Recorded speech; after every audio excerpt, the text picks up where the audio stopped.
ያቱ ጥያቄ ነበረኝ። እሺ ሀያቴ ደካማ ናቸውና መድኃኒት ምናምን ይወስዳሉ እና ረመዳንን እንዴት ነው ማስፈጥረው? ማለት ብር ነው የምሰጠው ወይስ ቀን በቀን ነው ማስፈጥረው ወይስ አንዴ መስጠት አይቻልም? ገዝቶ ከተቻለ ማብላት ነው ማስፈጠር ነው። ለእያንዳንዱ ቀን አንዳንድ ምስኪን ለእያንዳንዱ ቀን አንዳንድ ምስኪን ማብላት የማትችሉ ከሆነ የማይመቻችሁ ከሆነ በእህል መቀየር ትችላለህ። አንዳንድ ኪሎ ከግማሽ ለእያንዳንዱ ቀኑ ለወሩ 45 ኪሎ በአንድ ቀን መስጠት ይቻላል ወይ? ያው በአንድ ቀን ለአንድ ምስኪን ከፈለጋችሁ መስጠት ትችላላችሁ። እሺ ኮሜንት ላይ ይሄ ልጅ የሰይጣን መልእክተኛ ነው ይመስለው ይላል። ጳውሎስ የሰይጣን መልእክተኛ ነበረው። እኔ በማስረጃ ነው ከመጽሐፍ ላሳየህ።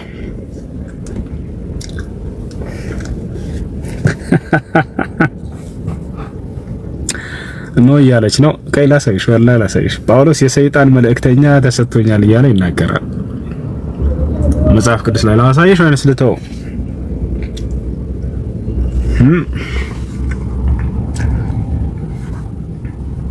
እሺ ጥያቄ ያለ ይቀጥል።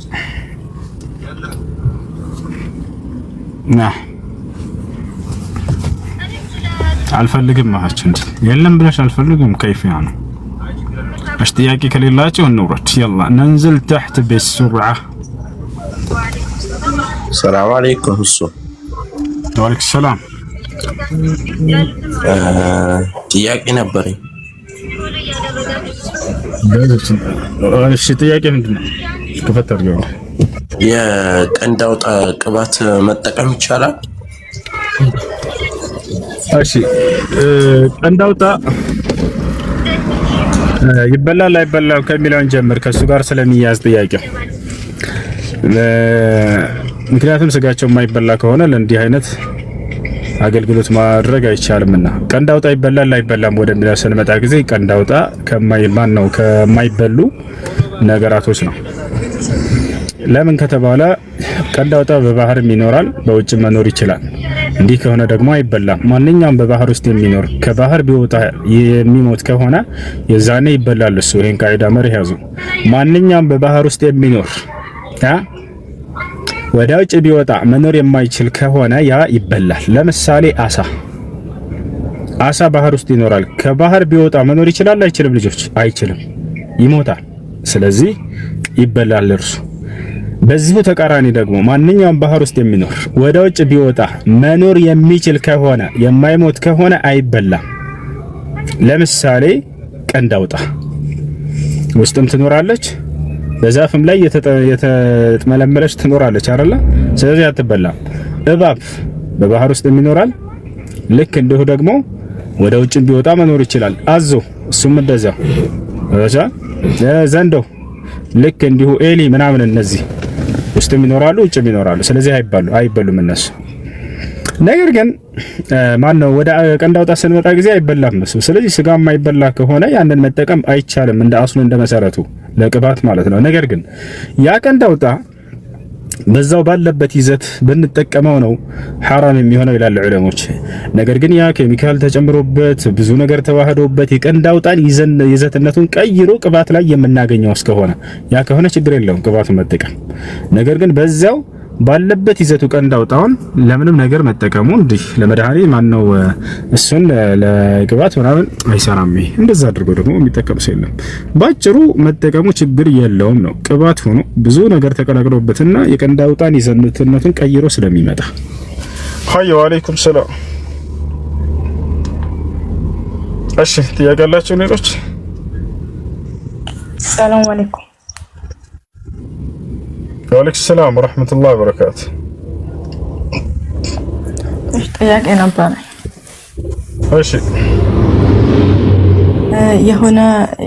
የሆነ ልጅ ነበር እና ለኔ አጂነብዬ ነው እና ያንን ልጅ እስላምን ምንም ያኔ ሃይማኖት ለስ ነበር ሃይማኖት የለውም እና ስለ እስልምና ምናምን ንገሪኝ ስለኝ እኔ እንትን ስለማይመቸኝ ብዬ የሆነ አፕሊኬሽኖችን ምናምን ነገርኩትና ከዛ ደግሞ ሻሃዳ ያዘ።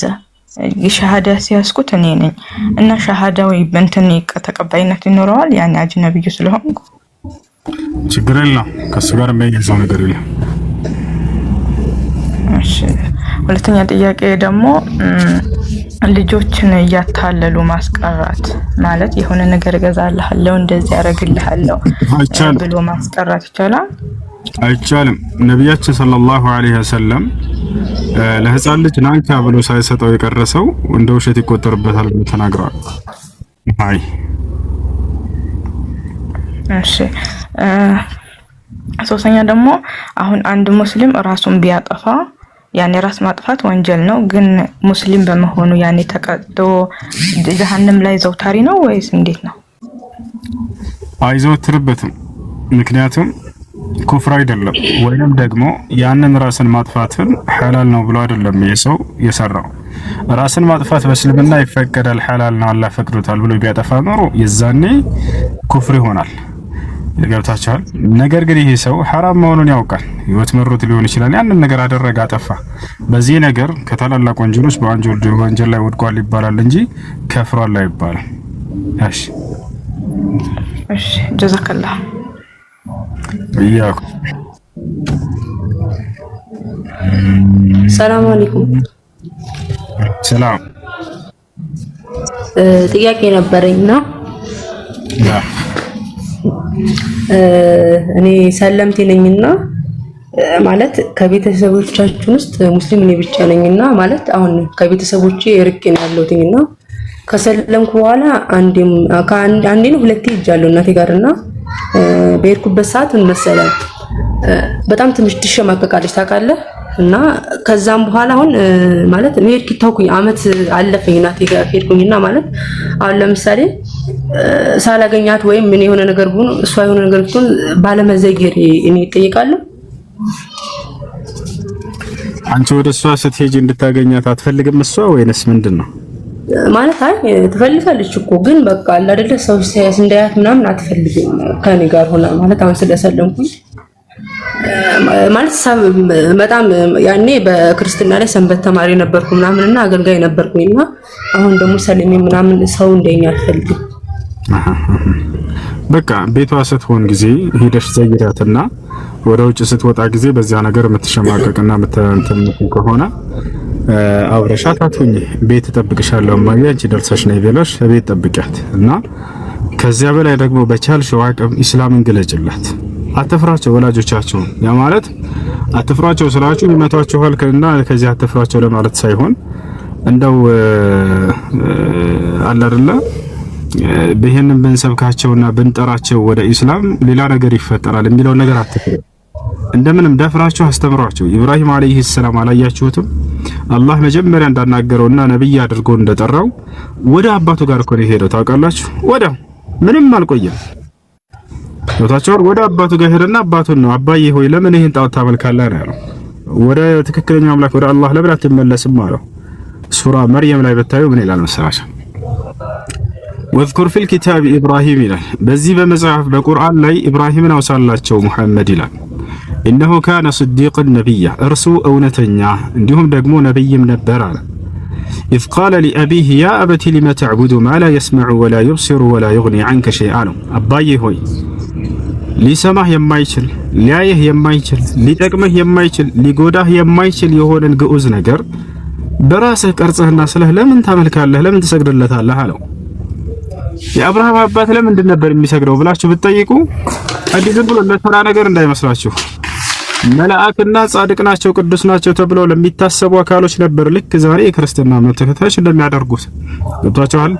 ዝም ብሎ ተራ ድንጋይ አንስቶ ምናምን ማምለክ አይደለም። ጻድቅ ናቸው ቅዱስ ናቸው ብለው ለሚያስቧቸው ነው። አንዱ አምላክ አላህ Subhanahu Wa Ta'ala እንደሆነ ያውቅ ነበር። ታዲያ ወይ አዎ በደንብ አድርገው ያውቃሉ። በሁሉም ዘመን ገብቷችኋል። ህዝቦች የአብርሃም አባት በደንብ ያውቃል አምላክ አላህ ግን በእርሱ ላይ ያጋራሉ። ለምን ከተባለ አምላክ ናቸው ብለው ነው ወይ እነዚያን አይደለም ያስታርቁና ሊያማልዱናል ብለው በማሰብ ነው። ገብቷችኋል። አንዱ አምላክ ማን ነው ብለው ተብለው ቢጠይቁ በደንብ ያውቃሉ አላህ እንደሆነ ማለት ነው። ወለኢን ሰአልተሁም መን ኸለቀ السماوات والأرض ليقولن الله ይላል። ሙሐመድ ሆይ እነዚህን ከሃዲያን ህዝቦችህን ሰማይና ምድርን የፈጠረው ማን ነው ብለህ ብትጠይቃቸው አላህ ነው ይሉሃል። ታዲያ አምልኮን ለእርሱ ብቻ ለምን አታደርጉም ብለህ ጥራቸው ነው ትምህርቱ። የአብርሃም አባት እነዚያን ጻድቅና ቅዱስ ናቸው ብሎ ለሚያስባቸው ቀርጾና ስሎ ይሰግድላቸው ነበር። ገብታችኋል? ይሄን ከለከለው አባት ኢብራሂም አለይሂ ሰላም። ተው አባዬ ይሄን አታድርግ። ይሄ ቀርጸህና ስለህ የምትሰግድለት ነገር ምንም አንተ ሊጠቅምህ ሊጎዳህ የማይችል ነገር ለእነዚህ ትሰግዳለህ? ለአንድ አምላክ ብቻ ለምን አትሰግድም? ያለ አስተምረዋል። ያ አበቲ ያለው ቀጥሎ ኢኒ ቀድ ጃአኒ ሚን አልዕልሚ ማ ለም የእቲከ ፈተቢዕኒ አህዲከ ሲራጠን ሰውያ። አባዬ ሆይ ኢኒ ቀድ ጃአኒ ሚን አልዕልሚ ማ ለም የእቲክ፣ ወደ አንተ ያልመጣለህ እውቀት ወደ እኔ እንሆ መጥቶልኛል ከአምላኬ ከአላህ ዘንዳ ነው። ፈተቢዕኒ አባዬ ተከተለኝ፣ አህዲከ ሲራጠን ሰውያ ቀጥተኛውን መንገድ እመራህ ዘንዳ ነው። አሁን ቀጥሎ ምን አለ? ያ አበቲ ላ ተዕቡድ ሸይጣን አለ። አሁን አስተውሉ በደንብ። አባዬ ሆይ ሰይጣንን አትገዛ ነው። ቅድም ምን ብሏል? ለነዚህ ቀርጸህና ስለህ ለምን ትሰግድላቸዋለህ አለው። አያችሁ፣ ማንኛውም ከአላህ ውጭ ለሌላ አካል ቀርጾና ስሎ እየሰገደ ያለ ሰይጣንን ነው እየተገዛ ያለው በአብርሃም አስተምሮ መሰረት። ምክንያቱም ለነዚያ ለፍጥረታት አካል ቀርጻቸውና ስላቸው እንድትሰግዱ የጎተጎታቸውና ያደረጋቸው ራሱ ዲያብሎስ ሰይጣን ነውና፣ አያችሁ፣ ሰይጣንን ነው እየተገዛ ያለው። አባዬ ተውጣ ከዚያ ነው። ላ ተዕቡድ ሸይጣን ኢነ ሸይጣነ ካነ ሊረሕማን ዐሲያ፣ ሰይጣን ለአዛኛው አምላክ ለአላህ ያመፀ ነውና። ያ አበቲ ያለው ቀጥሎ አሁን ደግሞ በዚህ በጣዖት አምልኮ ላይ ከቀጠለ ወዴት እንደሚሄድ በቀጣዩ ዓለም ሊነግረው ነው። ያ አበቲ ናስር ኢኒ አኻፉ አን የመሰከ ዐዛቡ ሚነ ረሕማን፣ አባዬ ሆይ እኔ አሳዛኝ ከሆነው አምላክ ከአላህ አሳማሚ የሆነ ቅጣት እንዳይነካህ እፈራለሁኝ አለው። እና ስለዚህ ቤተሰቦቻችሁን ረጋ ብላችሁ ለዘብ ባለቃል ልክ እንደ ኢብራሂም አባዬ እማዬ እያላችሁ ያለውን ስህተት አስረዷቸው። ቦታቻላ ነው እዛኔ ወደ እስራኤል ይመጣሉ ኢንሻአላህ።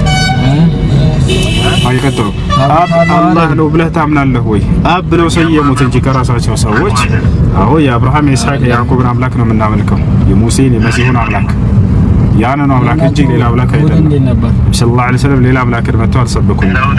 የአብርሃም የይስሐቅ የያዕቆብ አምላክ አንዱን አምላክ ነው እና አብ ይባላል ወይ ከተባለ አብ ማለት ሁሉን ያስገኘና የፈጠረ በሚለው ትርጓሜ ከሆነ ትርጓሜው ትክክል ነው። አብ የሚለው ግን መጠሪያ ተጠቅሙለታላችሁ ላ አንጠቀም።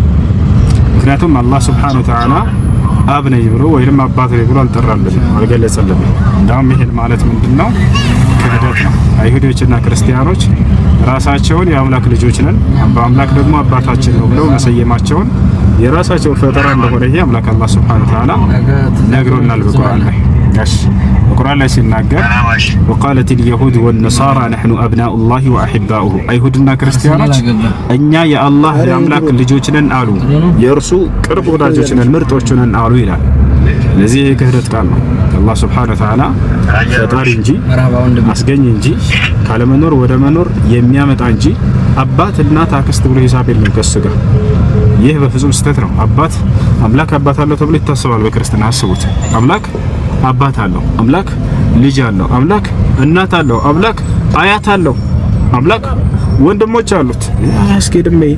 እንዴ የቤተሰብ አገዛዝ ፈረኮ ያጀባ አምላክ ምንድነው? በኢስላም ፈጣሪ ነው፣ አስገኝ ነው። ገብቷችኋል? አልባሪ ማለት ሁሉን ያስገኘ ማለት ነው። አልሙብዲ ሙብዲ ብሎ ማለት ነገራቶችን ካለመኖር ወደ መኖር የሚጀምርና አልሙዒድ መልሶ እንደገና ወደ ነበሩበት የሚመልስ ይሄ ነው የአምላክ አላህ ሱብሓነሁ ወተዓላ ባህሪያቶች እንጂ አባት እናት አክስት አጎት ምናምን በሂሳብ የለም እሱ ጋር። እሺ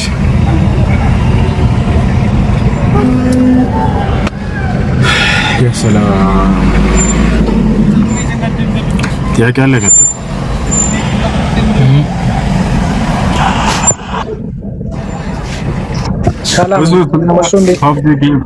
ስለ ፐብጂ ጌም ዑለሞች ጠይቀው ሐራም ነው ብለዋል። በውስጡ ለጣት ሰዋ ነገር አለ ምናምን በጌም መልክ ቢሆን ምንነዘር። እሺ ጥያቄሽ አይሰማም? ይሰማል። ሰላም ያለው ሁላችሁንም። እሺ ሰላም። ባለፈው ላይ መጥቼ ነበረ፣ ተገናኝተን ነበር ከዚህ በፊት ካንተ ጋር እና አንዳንድ ጥያቄዎችን ጠይቄ ተመልሼ እመጣለሁ ብዬ ነበረ። እሺ ጥያቄ ምን ነው? እኔ ልጠይቅ የምፈልገው እስልምናን አንድ ነው ብለን እንትን ማለት እንችላለን ማለት እዚህ ጋር አሁን እኔ ለጭቅጭቅ ምናምን አይደለም፣ ዝም ብለህ እንድታስረዳኝ ነው የምፈልገው። መርሐባ። እሺ እስልምና አንድ ነው። አንድ ነው። እስልምና አንድ ነው። ግን ወደ እስልምና ራሳቸውን የሚጠጉ ግለሰቦች በተለያየ ግንዛቤ ላይ የወጡ አካሎች ሊኖሩ ይችላሉ። ነገር ግን ያ ማለት እንደው መንገዱ ተለያየ ማለት አይደለም። መንገዱ ተለያየ ማለት አይደለም። መንገዱ ኢስላም አምላክ አላህ Subhanahu Wa Ta'ala ከአዳም ጀምሮ እስከ መጨረሻው ዘመን ነብይ ለነብዩ ሰለላሁ ዐለይሂ ወሰለም ድረስ ለቀደሙት ነብያቶችም ሁሉ እየደነገገ ያሳለፈላቸው የሆነ ሃይማኖት ነው። ያ ይለያያል ወይ ሃይማኖቱ? ላ አይለያይም። ነገር ግን የዚያ ተከታዮች ራሳቸው ተገንጥለው ተለያይተው ታያለህ። ታዲያ ይህን መፍትሄ አስቀምጦለታል ወይ ኢስላም ከተባለ አዎ አስቀምጦለታል።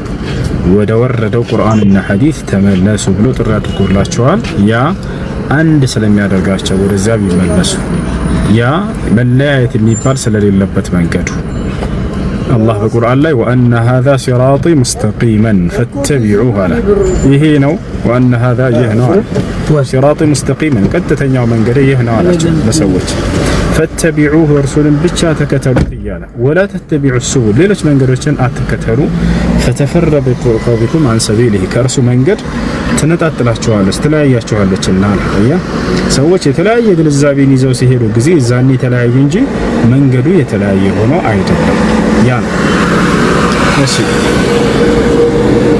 እንደዛ ከሆነ አንተ ለምሳሌ የሆነ ማለት እዚህ ጋር በእንትን አህባሽ ወይም ወሃብያ ተብሎ የተከፈለ ነገር አለ። በሱ ነገር ታምናለህ አንተ? እሺ ስለነሱ ላስረዳ። አስረዳኝ። መልካም። ወሃብያ ወይንም ደግሞ አህባሽ ስለሚባሉት ነው። በመጀመሪያ የነብያችን ሰለላሁ ዐለይሂ ወሰለም የነብይነታቸው ማረጋገጫ ነው ይህ ጥያቄ። የአንድ ነብይ የነብይነቱ ማረጋገጫ ትንቢትን ይናገራል፣ ያ ትንቢትም ይፈጸማል። ልክ ነኝ አይደል እረኛው? አዎ አንድ ነብይ ከነብይነቱ ማረጋገጫ ትንቢትን የወደፊትን ይናገራል ነብይ፣ ያ ደግሞ የተናገረው ይፈጸማል። አሁን ነብያችን ሰለላሁ ዐለይሂ ወሰለም ምን አሉ መሰለ ይሄን ትንቢት ሲናገሩ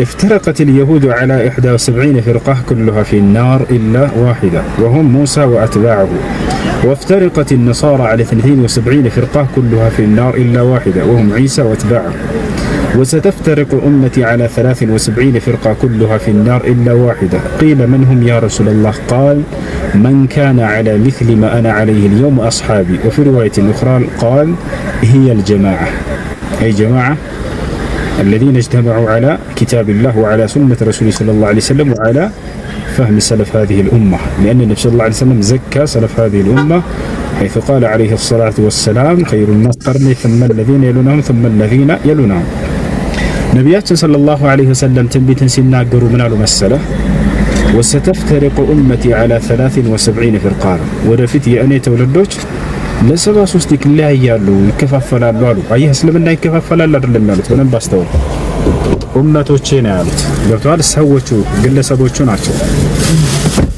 ከዛ ነብያችን ሰለላሁ ዐለይሂ ወሰለም ይሄን የተናገሩ ጊዜ ሲናገሩ ጊዜ አንድ እነዚህ አሁን ዛሬ የምትጠይቃቸው አህባሽ ወሃብያ ምናምን የሚባል ነገር የለም ነበር ገብቷል። ግን ወደፊት እንደሚመጡ ነብዩ ሰለላሁ ዐለይሂ ወሰለም በትንቢት ተናግረዋቸው ነበር። ዛሬ ላይ ተከስተው መታየታቸው አንዱ የነብዩ ሰለላሁ ዐለይሂ ወሰለም የነብዩነት ማረጋገጫ ይሆናል እንጂ ይሄ ጥያቄ እስላም ላይ ጥያቄ የሚያስነሳ ነገር አይሆንም። ለካ ነብዩ መሐመድ ሰለላሁ ዐለይሂ ወሰለም ተናግረውት ነበር የሚለውን ስናገኝ ጊዜ ነብይነታቸውን እውነት ነብይ እንደሆኑ እንገነዘባለን ማለት ነው። አንደኛ ይሄ ነው። ሁለተኛ የጠየቀው ምንድነው ስለ አህባሽና ወሃቢያ ስለሚባሉ ግለሰቦች ነው። አህባሽ ማለት ምን ማለት ነው ወደሚለው ስንመጣ ጊዜ አህባሽ ነው ማለት ሀበሻውያን ማለት ነው። በቀጥታ ቃሉ ወይንም ሀበሻዊ እንደማለት ነው። ወይንም ሀበሻዎች የሀበሻውያኖች እንደማለት ነው። በዚህ የተሰየመበት ምክንያት ይህ አንጃ ለምንድን ነው? መስራቹስ ማን ይባላል ከተባለ መስራቹ ሀበሻዊ ሰው ስለነበር ነው። ወጣችኋል አይደል? ያ ሰው ማን ይባላል? አብደላህ አልሐረሪ ይባላል። ሐረራዊ ሰው ነው። ወጣችኋል? ይህ ሰው በተለያዩ በአረብ ሀገራቶች ላይ ወደ ሱሪያና ወደ ሉብናን ወደ ሌሎች ሀገራቶች በመሄድ አመለካከቱን እዚያ አስተላልፈዋልና የሱን አመለካከት የተከተሉ ሰዎችን አህባሽ ብለው ይሰይሟቸው ነበር። አንጃ የሚሰየመው ወይ ሰውየው በመሰረተበት በመስራቹ ስም ይሰየማል። ገብቷቸዋል።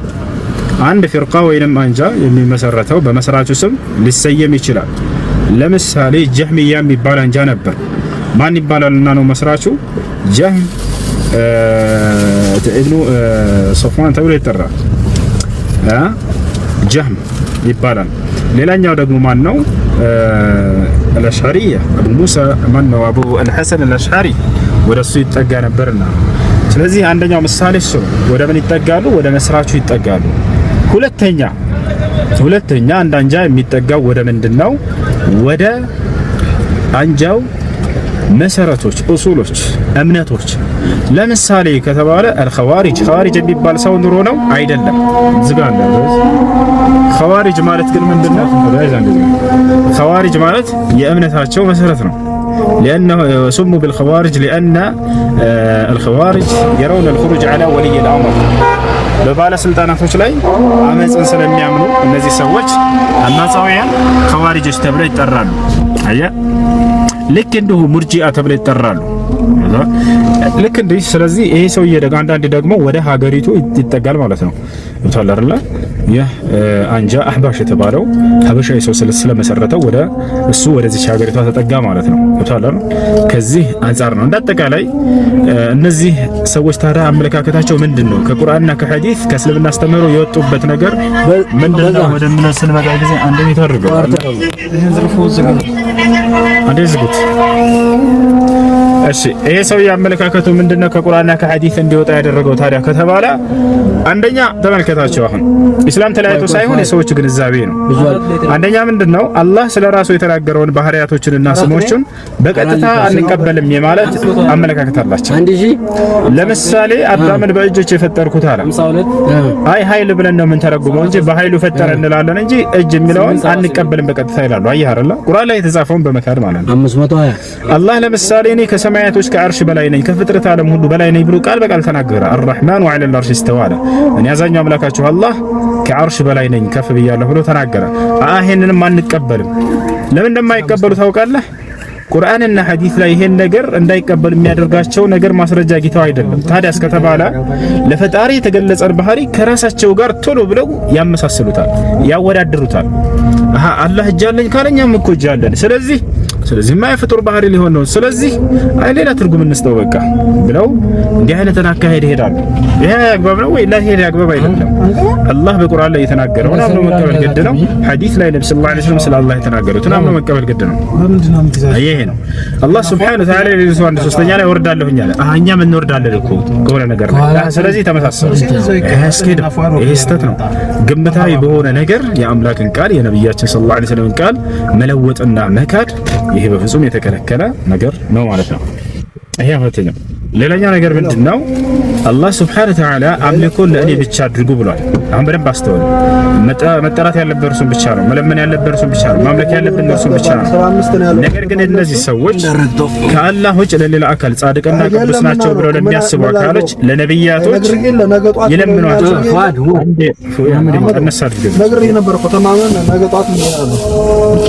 ከአላህ ውጭ ለሌላ አካል ይጣራሉ። ለምሳሌ ነብዩ ሰለላሁ ዐለይሂ ወሰለም አሁን ላይ አርፈዋል፣ ሞተዋል ብለን እናምናለን። እነዚህ ሰዎች ግን እርሳቸውን በመጣራት ያምናሉ። ነብዩ መሐመድን ድረሱልን ባካችሁ ካለንበት ጭንቅ አውጡን ይሏቸዋል። እንዲህ አይነት አመለካከት ቁርአን ጋር በደንብ የሚጋጭ ነው። አየህ አይደል? ይሄንን በማድረጋቸው ነው ወሃቢያ ተብለው የተሰየሙት። ደግሞ እነዚህ አካሎች አሁን የጠቀስኩላ አህባሾች ወይንም ደግሞ ሱፊዮች የነዚህ አመለካከት ያላቸው ሰዎች የተቃወሟቸው አካሎች ናቸው። ወሃቢያ የሚባል አንጃ ኑሮ ሳይሆን ወሃቢያ የሚለውን ስያሜ የተሰየመው ደግሞ በማን ነው ከተባለ ሙሐመድ ኢብኑ አብዱል ወሃብ የሚባል ሰው ነበር፣ ሳውዲ አረቢያ ላይ ደግና መልካም ሰው ነበር። እነዚህን ከአላህ ውጭ አትጣሩ፣ ነብያትንም ቢሆን አትለምኑ፣ የአላህን ቃል በቀጥታ ተቀበሉ እንጂ አታጣሙ እያለ የተቃወማቸው ደግና መልካም ሰው ተው፣ ይሄንን አያዝም ቁርአን ብሎ ከለከላቸው። ገብቷል? ከእርሱ ሰዎችን ለማስበርገግና ለማሸሸት ብለው ወሃቢያ የሚባል መንገድን ይዞ መጥቶ ነው ተጠንቀቁት ብለው በእርሱ ላይ መዋሸት ጀመሩ። በዚያው ወሃቢያ የሚልን ቅጽያ ለጠፉበት እንጂ ሰውየው ምንም አዲስ ያመጣው ነገር የለም። በጣም ደግና መልካም ዓሊም ሰው ነበር። محمد بن عبد الوهاب رحمه الله تعالى رجل عالم جدد دعوة الأنبياء والمرسلين ودعا الناس إلى التوحيد وإلى السنة وحذر الناس من الشرك والبدع والخرافات فجزاه الله عنا خير ما جزا به الأنبياء والصالحين. ይሄ ነውና አሁን ገብቷል አይደል? ወሃቢያ የሚባል እንጂ አይደለም። አንድ ደግና መልካም የሆነ ጻድቅ ሰው ተረሳና ይሄን ነገር አታድርጉ፣ ከአላህ ውጭ ለሌላ አካል አትጣሩ፣ ነብያትንም ቢሆን ጻድቃኖችንም ቢሆን ቅዱሳንም ቢሆን መልካሞች ናቸው በማለት አትጣሯቸው። መጣራት ያለብን አንዱን አምላክ አላህን ብቻ ነው። እርዳታ ሲያስፈልገን እርሱን ብቻ ነው መርዳታ መጠየቅ ያለብን እያለ ስላስተማረ ነው በእርሱ ላይ የለጠፉበት እና ይሄን ይመስላል። ሀይ ይህ ማለት አንተ ወሃቢያ ነህ ማለት ነው? ማለት ወሃቢያ ተብሎ በሚጠራው እንትን ውስጥ ነው ያለው አንተ? ወሃቢያ ተብሎ የሚጠራ ነገር የለም። እሱን አሁን ተረድተሃል አይደለ? አሁን የነገርኩህን ሁሉ ወሃቢያ የሚባል ነገር የለም፣ ሰዎቹ ለጥፈውባቸው እንጂ። ይሄ ያው መሐመድ አዎ ከተረዳኸው እኔ ይሄ ሰውዬ የሚናገረው ንግግር ያ መሐመድ ብን አብዱል ወሃብ የተናገረው ትክክል ነው ብለው ከሚያምኑት ነህ ወይ ከተባለ አዎ ነኝ። ለምን ከተባለ ቁርአንና ሐዲስ ላይ ያለውን ነገር ነው የተናገራቸው። ከአላህ ውጭ ሌላን አካል አትጣሩ ይላል ቁርአን። አየህ መሐመድ ብን አብዱል ወሃብ የተባለው ሰውዬ ከራሱ አመንጭቶ አይደለም ያን ቃል የተናገረው። በቁርአን ላይ ምን ይላል መሰለህ? ኢዝ ተስተጊሱነ ረበኩም ይላል። እርዳታንም ከጌታችሁ ከእኔ ከአላህ ብቻ በፈለጋችሁ ጊዜ ይላል። አየህ እርዳታን ከማን ብቻ መፈለግ ነው ያለብን? እረኛው ከአምላክ ብቻ አይደለ? ያው እነዚያ ሰዎች ግን ከነብዩ መሐመድም እንፈልጋለን ይላሉ። እንደ ሞተዋል እኮ አይቻ ቢሞቱም ራሱ መጣው ነው አይደለ? ከአምላክ ብቻ የሚፈለጉ ነገራቶች ማንን ነው መጣራት ያለብን? ድረስልን ማለት ያለብን አምላክን ብቻ ነው አይደለ? አምላክን ነው ድረስልን ማለት ያለብን በጭንቅ ጊዜ። እነዚህ ተገዛውና ካመለከው እሱም ብቻ ነው እንትን ነው። አዎ መሐመድ ብን አብዱል ወሃብ ይሄን ያላቸው በየትኛውም ጊዜ በጭንቅም በመከራም በደስታም ጊዜ በድሎትም ጊዜ ሁሉ አንዱን አምላክ ብቻ እንጣራ፣ ተው ነብያትንም ሆነ ጻድቃን እያላችሁ አትለምኗቸው ብሎ ይሄን ያስተማራቸው። ይሄን ደግሞ መሐመድ ብን አብዱል ወሃብ ወይንም ወሃቢያ ብለው የለጠፉበት ሰው ከራሱ አመንጭቶት አይደለም፣ ቁርአን ነው የተናገረው። ቁርአን አላህ ምን ይላል? ወአነል መሳጅደ ሊላሂ ፈላ ተድዑ መዐላሂ አሐዳ ይላል። መስጂዶች ቤተ አምልኮዎች ሁሉ ለእኔ ብቻ ናቸው፣ በእነርሱ ውስጥ ከእኔ ውጭ ሌላ ማንንም እንዳትጣሩ እያለ ያዛል። አይ አይደለ? መሐመድ ብን አብዱል ወሃብ ይሄን የተናገረው ቤተ አምልኮዎች መስጂዶች ሁሉ ለአላህ ብቻ ነውና በእነርሱ ውስጥ ነብያትን አትጣሩ፣ መልካሞች ብላችሁ የምታስቧቸውን አትጣሯቸው፣ ነገር ግን አንዱን አምላክ አላህን ብቻ ተጣሩ እያለ አስተማራቸው። አየህ ይሄ ነው። እና አንተ የምትለውን ማለት አንተ ያለህበትን አንተ የምታመልክበትን መንገድ የማይከተሉትን አንተ ሙስሊም ናቸው ብለህ ታስባለህ? ለምሳሌ አህባሽ የሚባሉትን አንተ ሙስሊም ናቸው ማለት ትችላለህ? እኛ ካፊሮች ናቸው ከሃዲዎች ናቸው አንልም እኮ። ነገር ግን በዚህ ላይ ስህተት አላቸው ወይ ከተባለ አዎ ስህተት አላቸው ብለን እናምናለን። ነገር ግን እኛ እነሱ ለምሳሌ እንደዛ ይላሉ ማለት እነሱ ተሳሳቱ ማለት እነሱ አርአያዎቻችን አይደሉም። እኛ የምንተከተለው ቁርአንና ሐዲስን ነው። ኢብኑ ተይሚያ የተባለ ታላቅ ዓሊም ነበር። ተጠየቀ አሁን የጠየቀው ጥያቄ አሻዕራዎች ላይ ወይንም የዛሬዎቹ የአህባሾች አባቶች ላይ ረድ ሲያደርግ ነበር፣ ሲመልስባቸው ነበር። الرد على الاشاعره የሚል መጽሐፍ አለው። ሌሎች መጽሐፍቶችን ጽፎባቸዋል። ስህተት ላይ እንዳሉ ገለጸና ከፍረዋት ላለሁ ወይ እነዚህ ታራ ከእስልምና ታስወጣቸዋለህ ሲባል ለው ኩንቱ መካነሁም ለከፈርቱ አለ لاني أعلم منهم يعني بعقائدهم እኔ በእነርሱ ቦታ በሆነ ክድ ነበር፣ ምክንያቱም እምነታቸውን በደንብ አድርጌ ስለማውቅ። ነገር ግን እነርሱ ያለ ዕውቀት የመስሏቸው እውነት ላይ ያሉ መስሏቸው የሳቱ ሰዎች ናቸውና እኔ ከሃዲዎች ናቸው አላቸው። ነገር ግን ወደ ትክክለኛው ጎዳና እጠራቸዋለሁ እያለ ተናገረ። አሁንም እነዚህ ሰዎች እኛ ወደ ትክክለኛ ነብያት ጎዳና እንጠራቸዋለን፣ ዳዕዋ እናደርግላቸዋለን፣ ተውተለሱ ከዚያ አዝማውታቸው እንላቸዋለን። ይሄ ነው አብዛኛው ያለ ዕውቀት ነውና የሳተው። እኛ በሰማችን ያለ ዕውቀት የሳተን ሰው ይሄ ክዷል ብለን ካፊር ነው ብለን እንትን ብይን አንሰጥም። አይ አላህ ይምራቸው እኮ ከሃዲ ለማለት እኮ የእስልምናን መሰረት አለመከተል አይደለም እንዴ? እሱ ማለት የእስልምና የሚለውን አለማድረግ እሱ ከሃዲ ሊያስብል አይችልም?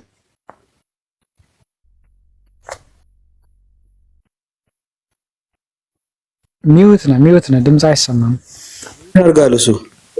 እሺ አዳምጠኝ። نحن المسلمون نفرق بين الفاعل والفعل يا مسلموች አላህ Subhanahu Wa Ta'ala እንዳዘዘን ስራንና ሰሪውን ለይተን እናያለን። አያርላ ስራንና ሰሪውን ለይተን እናያለን። ስራቸው ሌላ ነው፣ ሰሪዎቹ ደግሞ ምንድናቸው? እነዚህ ሰዎች የዕውቀታቸው ደረጃ ምንድነው የሚለውን እናያለን።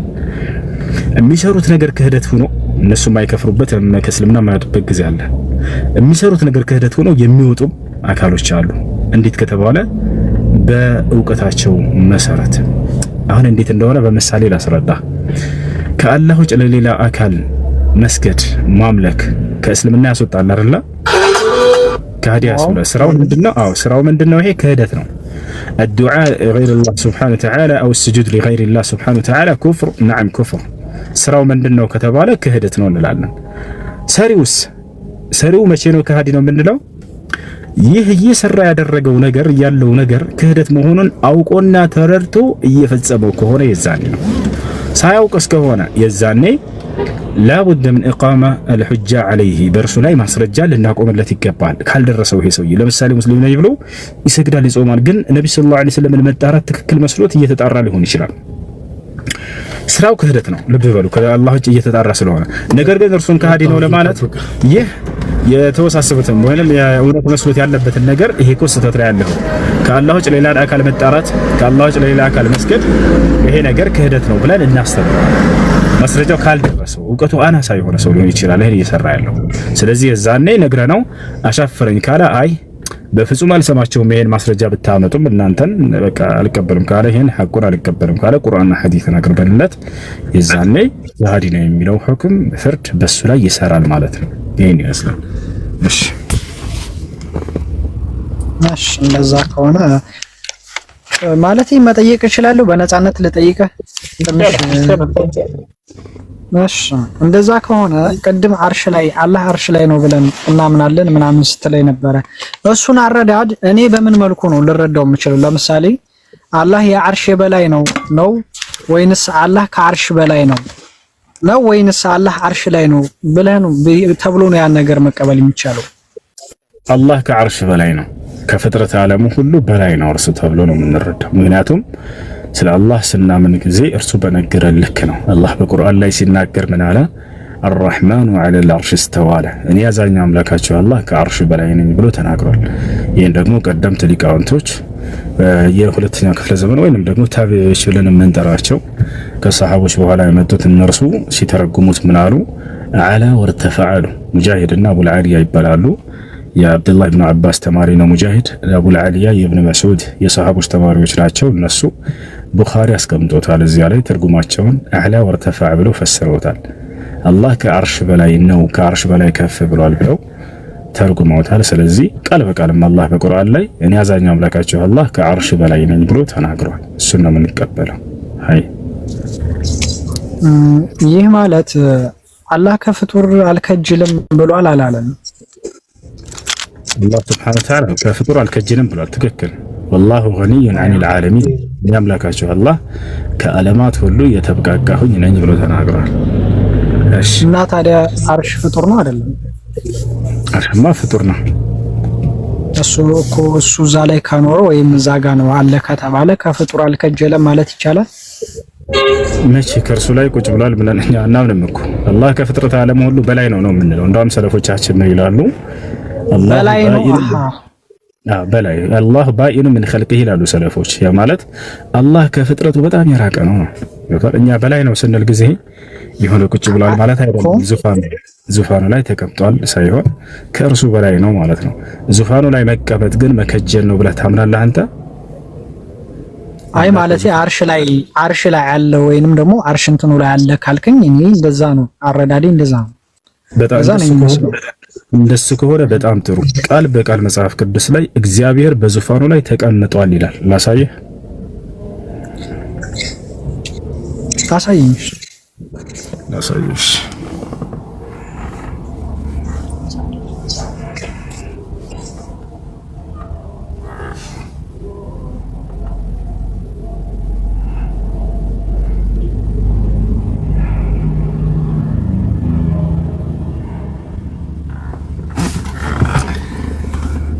እሺ ያውና እሺ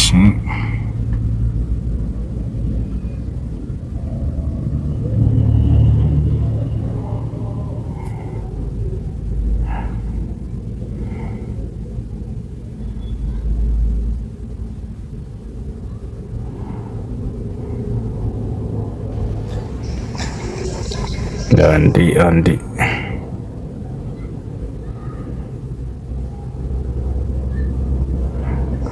እግዚአብሔር በዙፋኑ ተቀምጦ መጽሐፈ አንዴ በዙፋኑ ተቀምጦ ያውና ምን ይላል? መጽሐፈ ነገሥት ቀዳማዊ ምዕራፍ 22 ቁጥር 19 ሚክያስም አለ እንግዲህ የእግዚአብሔርን ቃል ስማ፣ እግዚአብሔር በዙፋኑ ተቀምጦ የሰማይ ሰራዊት ሁሉ በቀኝና በግራ ቆመው አየሁ ይላል። አየ መጽሐፈ ዜና መዋዕል ምዕራፍ 18 ቁጥር 18 ሚክያስም አለ እንግዲህ የእግዚአብሔርን ቃል ስሙ፣ እግዚአብሔር በዙፋኑ ተቀምጦ። ስለዚህ በዙፋን ላይ መቀመጥ ከፍጥረታት መከጀል ከሆነ እግዚአብሔር ነው በዙፋኑ ተቀምጦ የተባለው። አላህ በቁርአን ላይ አንዲት ቦታ ላይ በአርሹ ላይ ተቀምጦ፣ በሐዲስ ላይ አንዲት ቦታ ላይ በአርሹ ላይ ተቀምጦ ወይንም በዙፋኑ ላይ ተቀምጦ የሚል የለም።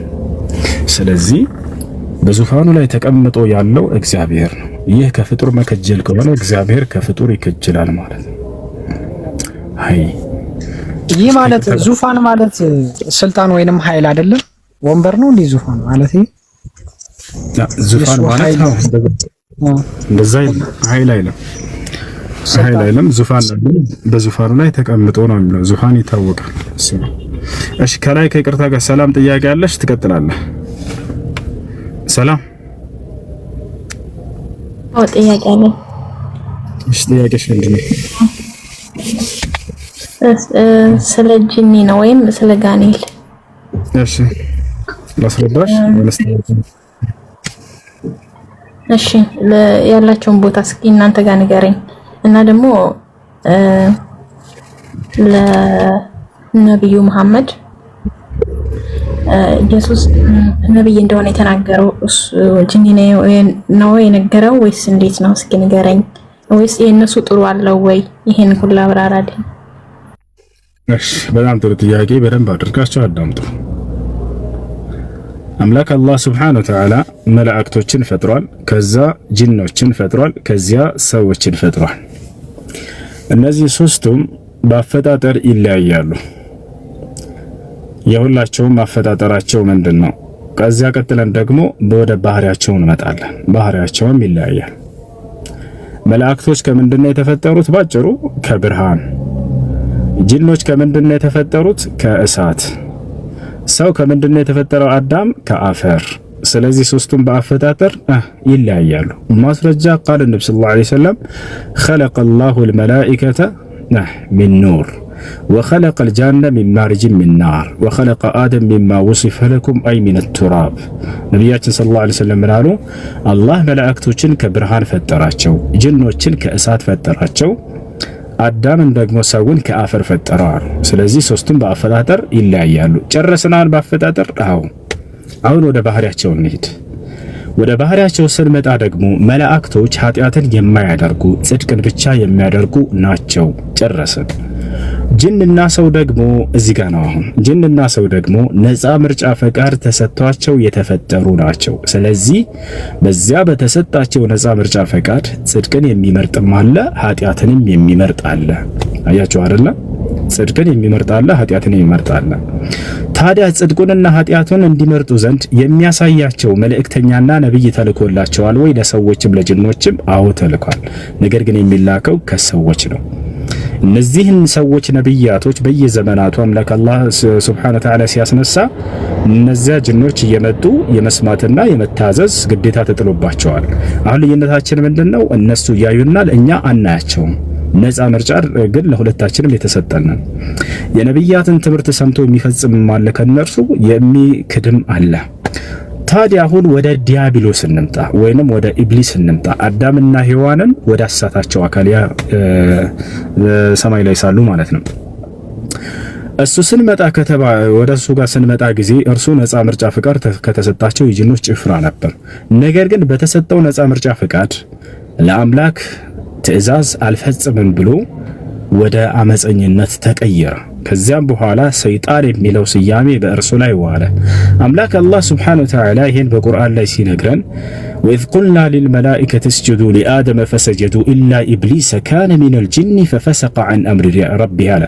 ነገር ግን ኢብሊስ ወይንም ያ ዲያብሎስ ከጅን ጭፍሮች ነበረ ወይንም ከጅኖች ጭፍራ ነበረ፣ ከእኔ ከአላህም ትእዛዝ አመፀ ብሎ ጠራ። አያችሁ፣ ሳያምፅ በፊት አማጺ ተብሎ አይጠራም ነበር። ነገር ግን ባመፀ ጊዜ አማጺ ተባለ። ሰይጣን የሚለው ስምን በእርሱ ላይ የዋለው ከዚያ ጀምሮ ነው።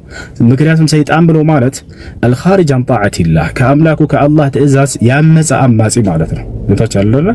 ስለዚህ ሰይጣን ተብሎ በዚያው ተሰየመ ማለት ነው። ያ ነው።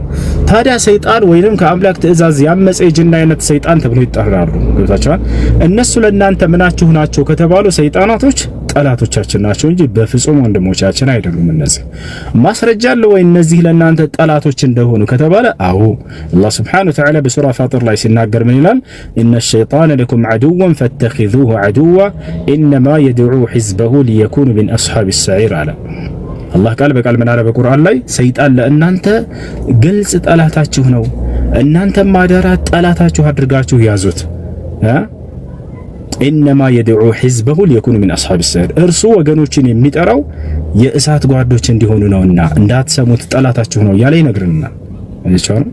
ያ ነው። እና ስለዚህ ከጅኖች ወአና ሚነ ሳሊሑነ ወሚና ዱነ ዛሊክ ከጅኖች መካከል መልካሞች አሉ፣ የአምላክን ትእዛዝ የጠበቀ ልክ እንዲሁ ደግሞ የአምላክን ትእዛዝ ያመፀ አለ። ሰይጣን የሚል ስያሜ በእነርሱ ላይ የዋለባቸው ማለት ነው። ይሄን ይመስላል የጅን ጉዳይ በኢስላም። እሺ ሰላም፣ ሌላ ጥያቄ አለ? ስለዚህ ላይ እነሱ ጥሩ አለው ብዬ ስለማላሰብ አይምሮዬ ውስጥ መቀበል አቃተው ማለት በእኛ በጣም ይሆናል ሲባል እነሱ በጥሩ መጥፎ በመጥፎ ነው እንጂ በጥሩ በኩል አይነሱምና እነሱ ለመቀበል ይከብደኛል። ለዛ ነው የጠየኩት። አሁን ከእስልምና ያለውን አንፃር ተረድተሻል አይደለ? አዎ። ግን እንዴት? እሺ በቃ አሁን ከክርስትና ወዳለው እንዴት እንዳልተቀበልሻለሁ አላስረዳሽ። አንደኛ ክርስትና ጅኖች ከምን እንደተፈጠሩ አልገለጸም። ጅኖች ከምንድን ነው የተፈጠሩት ይላል መጽሐፍ ቅዱስ። አንዲት ቦታ ላይ ጅኖች ከዚህ ተፈጠሩ የሚል የለም። ኢስላም ግን ቃል በቃል ጅኖች ከእሳት ነው የተፈጠሩት ብሎ ቃል በቃል ይናገራል። ያቺው አይደል? አንደኛ ይሄ ነው። ከምን እንደተፈጠሩ መግለጽ ያልቻለ መጽሐፍ ባህሪያቸውን የመናገር ሞራል ሊኖረው አይችልም በፍጹም። ባህሪያቸውን ሊናገርና ሊገልጻቸው የሚችለው ግን ያ ከምን እንደፈጠራቸው መነሻቸውን ከነ መሰረታቸው መግለጽ የቻለ መጽሐፍ ነው። ማን ነው? እሱም ቁርአን ነው። ቃል በቃል በቁርአን ላይ ወልጃነ ኸለቅናሁ ሚን ቀብል ሚን ናሪ ሰሙም አለ። ጋኔንንም ወይንም ጅኖችን ከአዳም በፊት ተኳሳ ከሆነው እሳት ፈጠርኳቸው እያለ ይናገራል አላህ ሱብሓነሁ ወተዓላ። ከምን እንደፈጠራቸው ተናገረ። ስለዚህ መጽሐፍ ቅዱስ ላይ የትኛውም ቦታ ላይ ጋኔን ከዚህ ነው የተፈጠሩት የሚል የለም። ዝም ብሎ ግን ጋኔን እያለ ያወራል መጽሐፍ ቅዱስ። ከምንድን ነው የተፈጠሩት ጋኔን አይታወቅም። ወጣቸለም ይሄን ይመስላል። እሺ ያቀለ ይቀጥል።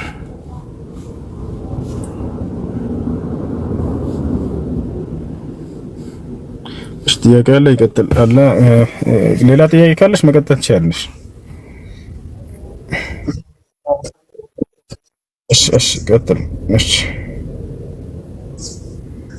ተበለለበት የሆነ ልጅ ጋር እዚህ ቤት ተገናኝተን ነበርና ስለ ነብዩ መሐመድ ማለት ነብዩ መሐመድ ላይ ድግምት ወይም መተት ተሰርቶበታል በሚለው ነገር ማለት ነው። ከዛ አዎ ተሰርቶበታል አለኝና ግን ካስተምሮቱ ጋር ምንም አይገናኝም አለኝ። ያ ድግምት ወይም መተት የተሰራበት ካስተምሮቱ በፊት ነው ካስተምሮቱ በኋላ ነው? እሺ ምን ማለት ፈልጎ ነው ልጅ የሚለው አንድ ላስረዳሽ እና ደግሞ ሐዲስ ላይ ያለውን ነገር አስረዳና ችግር የለውም። አንድ ጊዜ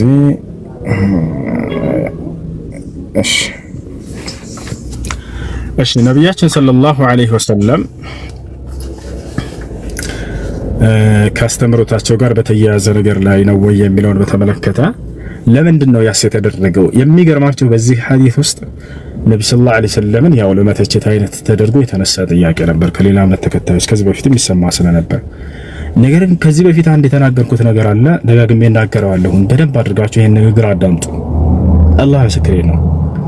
ነብያችን ሰለላሁ ዐለይሂ ወሰለምን ለመተቸት ተብለው በሚነሱ የቁርአንና የሐዲስ አናቅጾች ላይ በውስጣቸው ድንቅ ተአምራትን ታያላችሁ። ድንቅ ተአምራቶች የእርሳቸውን የነብይነት እውነተኛ ነብይ መሆናቸውን ሊያረጋግጥ የሚችል ነገር ታገኛላችሁ። አሁን በማነሳላችሁ በእርሳቸው ላይ ድግምት ስለመሰራቱ በተመለከተ በርካታ የነብይነትን ማረጋገጫ ታገኛላችሁ። ነገር ግን ከዚያ በፊት የነብይነትን መስፈርት ልንገራችሁ። በዚህ ውስጥ ስለምናገኛቸው አንደኛ የነብይ መስፈርት፣ አንድ ነብይ የሩቅና ድብቅ ነገራቶችን አምላክ በሚሰጠው ዕውቀት መሰረት ያውቃቸዋል አይደለ?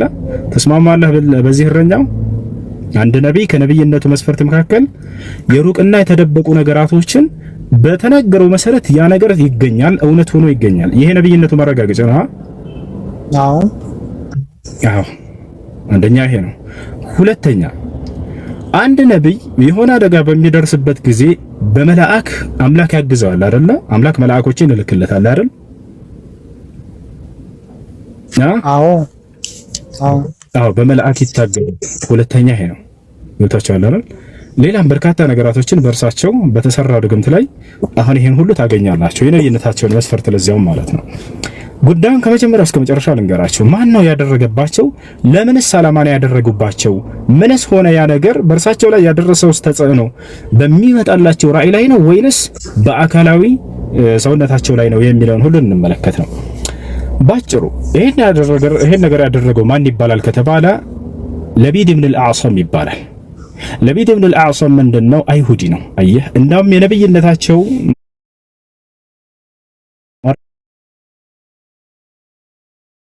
በእርሳቸው ላይ መቀጠላቸው ነው።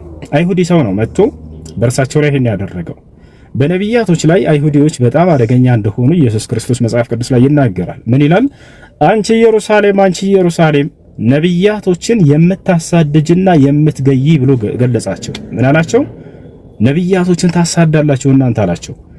አሁንም ለነብዩ ሰለላሁ ዐለይሂ ወሰለም ልክ በቀደሙት ነብያት መሰረት በእርሳቸው ላይ አይሁዲዎች ይሄን ተንኮልና ሴራ ለማድረግ ሞከሩ። ለምን ለማድረግ አስፈለጋቸው ወደሚለው እንምጣ። ይሄን ያስፈልጋቸው እነዚህ አይሁዲዎች ለምንድን ነው ከተባለ ነብዩ ሰለላሁ ዐለይሂ ወሰለምን በሚመጣላቸው ራእይ ላይ ችግር እንፍጠርባቸው። በቃ ይሄን ድግምት እናደርግበታለን፣ እናንቀዋለዋለን። በሚመጣለት ራእይ ላይ ችግር ይፈጠራል። የዛኔ የኛ አስተምህሮ የአይሁድ አስተምህሮ ብቻ ነግሶ ይቆያል። አሁን ግን መሐመድ እስካለ ድረስ አስተምህሮታችንን እንዳለ እየሻረብን ነው። ምክንያቱም የቀደሙትን መጽሐፍቶች ሻሪ ነውና ቁርአን ይሽራቸዋል። ወጣላ አይደል? በዛ በነበሩበት አካባቢ በመዲና ላይ አይሁዶች ሰፍረው ነበር። የእምነት ባለቤቶች እኛ ነን ብለው ያምኑ ነበር። ያን ግን ነብያችን ሰለላሁ ዐለይሂ ወሰለም መተው በርካታ ነገራቶችን ሻሩባቸው። ለምሳሌ ከዚያ መካከል ከተባለ ሴት ልጅ በወር አበባ ጊዜ ምን ከሷ ጋር እንዴት ማድረግ እንዳለብን የተገለጸው ትምህርት በዚያ ላይ አይሁዶች በጣም ተቆጥተውባቸው ነበር። አንደኛ እንደሚታወቀው ብሉይ ኪዳን ላይ አይተህ ከሆነ መጽሐፍ ቅዱስ ላይ ኦሪት ዘሌዋውያን ላይ ምዕራፍ 15 ጀምራችሁ ሄዳችሁ ብታዩት ሴት ልጅ በወር አበባ ጊዜ የሚነካት ሰው ይረክሳል ይላል። የምትቀመጥበት ቦታ ይረክሳል ይላል። የምትተኛበት ቦታ ይረክሳል ይላል። ይሄን ሁሉ እየተናገረ እርሷም እርኩስ ነች ይላል መጨረሻው። ነገር ግን ነብያችን ሰለላሁ ዐለይሂ ወሰለም ይሄ ሁሉ ስተት ነው ብለው ሻሩባቸው። ምን አሉ? ሴት ልጅ በወር አበባ ጊዜ የሚነካት ሰው አይረክስም አሉ ነብዩ ሰለላሁ ዐለይሂ ወሰለም። የተቀመጠችበት አይረክስም አሉ። የተኛችበት አይረክስም አሉ። ታዲያስ ደሙ ያለው ብልት ላይ እስከሆነ ጊዜ ድረስ ግንኙነትን ብቻ ተጠንቀቁ እንጂ ሴቶችን በወር አበባ ጊዜ እንዳታገሏቸው፣ እንዳይሁዲዎች እንዳትተዋቸው ብለው ጭራሽ ሚስቶቻቸው የወር አበባ ላይ በሚሆን ጊዜ እናታችን አይሻን ያገለሏት እንዳይመስላትና እንዳታዝን በዚያ ነገር ላይ አብረዋት ይቅፍ ያደርጓት። አያርለ በዚህ ነገር በጣም ተናደዱ እነዚህ ሰዎች። በዚህ ነገር ላይ በጣም ተቆጡ። አይሁዶችም የተናገሩትን ከፈለጋቸው ያሳያቸዋለሁ። ይሄ ሲሰሙ ጊዜ ሙሐመድ ምንድነው ስራው? ሁልኛን መጋጨት ነው እንዲያሉ በጣም ተቆጡ። በዚህ በጣም ተቆጡ። ከዚያ በኋላ በእርሳቸው ላይ ለማሴር ወሰኑ። ለምን ድግምት አናደርግበትምና ይሄን የሚመጣለትን ራእይ አናቋርጥበትም አደረጉ። ከዚያ እናታችን አይሻ ረዲየላሁ ዐንሃ ስትገልጽ ጊዜ ምን አለች? በግል ህይወታቸው ላይ ብቻ ነው ተጽዕኖ ሊያደርግ የቻለው አለች። ነገር ግን በሚመጣላቸው ራእይ ላይ ተጽዕኖ ማድረግ አልቻለም። አያረለ እሱ ነው።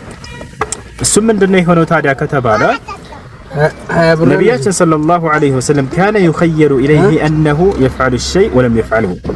ነብዩ ሰለላሁ ዐለይሂ ወሰለም አንዳንድ ነገርን ያደረጉ ይመስላቸዋል። ነገር ግን እርሳቸው ያንን ነገር አላደረጉትም ይላል። ያ ማለት ከሚስቶቻቸው ጋር ግንኙነት ያደረጉ ይመስላችኋል፣ ግን አላደረጉም ነው። ይሄን የተከሰተው እናታችን አይሻ ስትገልጽ ጊዜ ወጣላ አይደል? ከሱ ሌላ የተከሰተ ችግር የለም። ምንም ነገር የለም።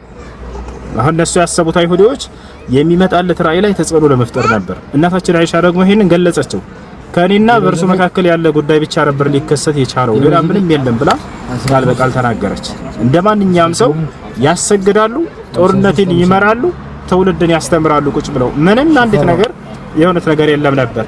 የሆኑትን አይሻ ያችን ገልጻታለች ሐዲስ ላይ።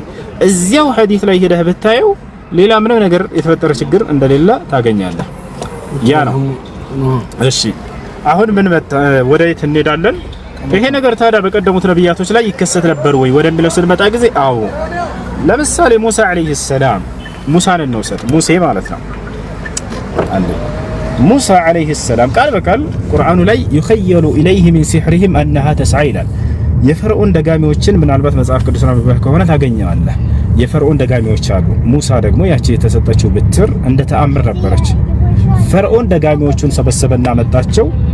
ሙሴና ሃሮን ደግሞ እንዲሁም ተከታዮቻቸው አብረው ሆኑና ወይንም ሙሴና ሃሮን ሆነው ቀረቡ ለመወዳደር ሁላቸውም ይዘው። የፈርዖን ደጋሚዎች ገመዱን በጣሉ ጊዜ ወደ እባብ ተቀይሮባቸው ነበር በሰዎች አይን ላይ። በዛን ጊዜ ሙሴ يخيل إليه من سحرهم أنها تسعى ብሎ አላህ ገለጸው።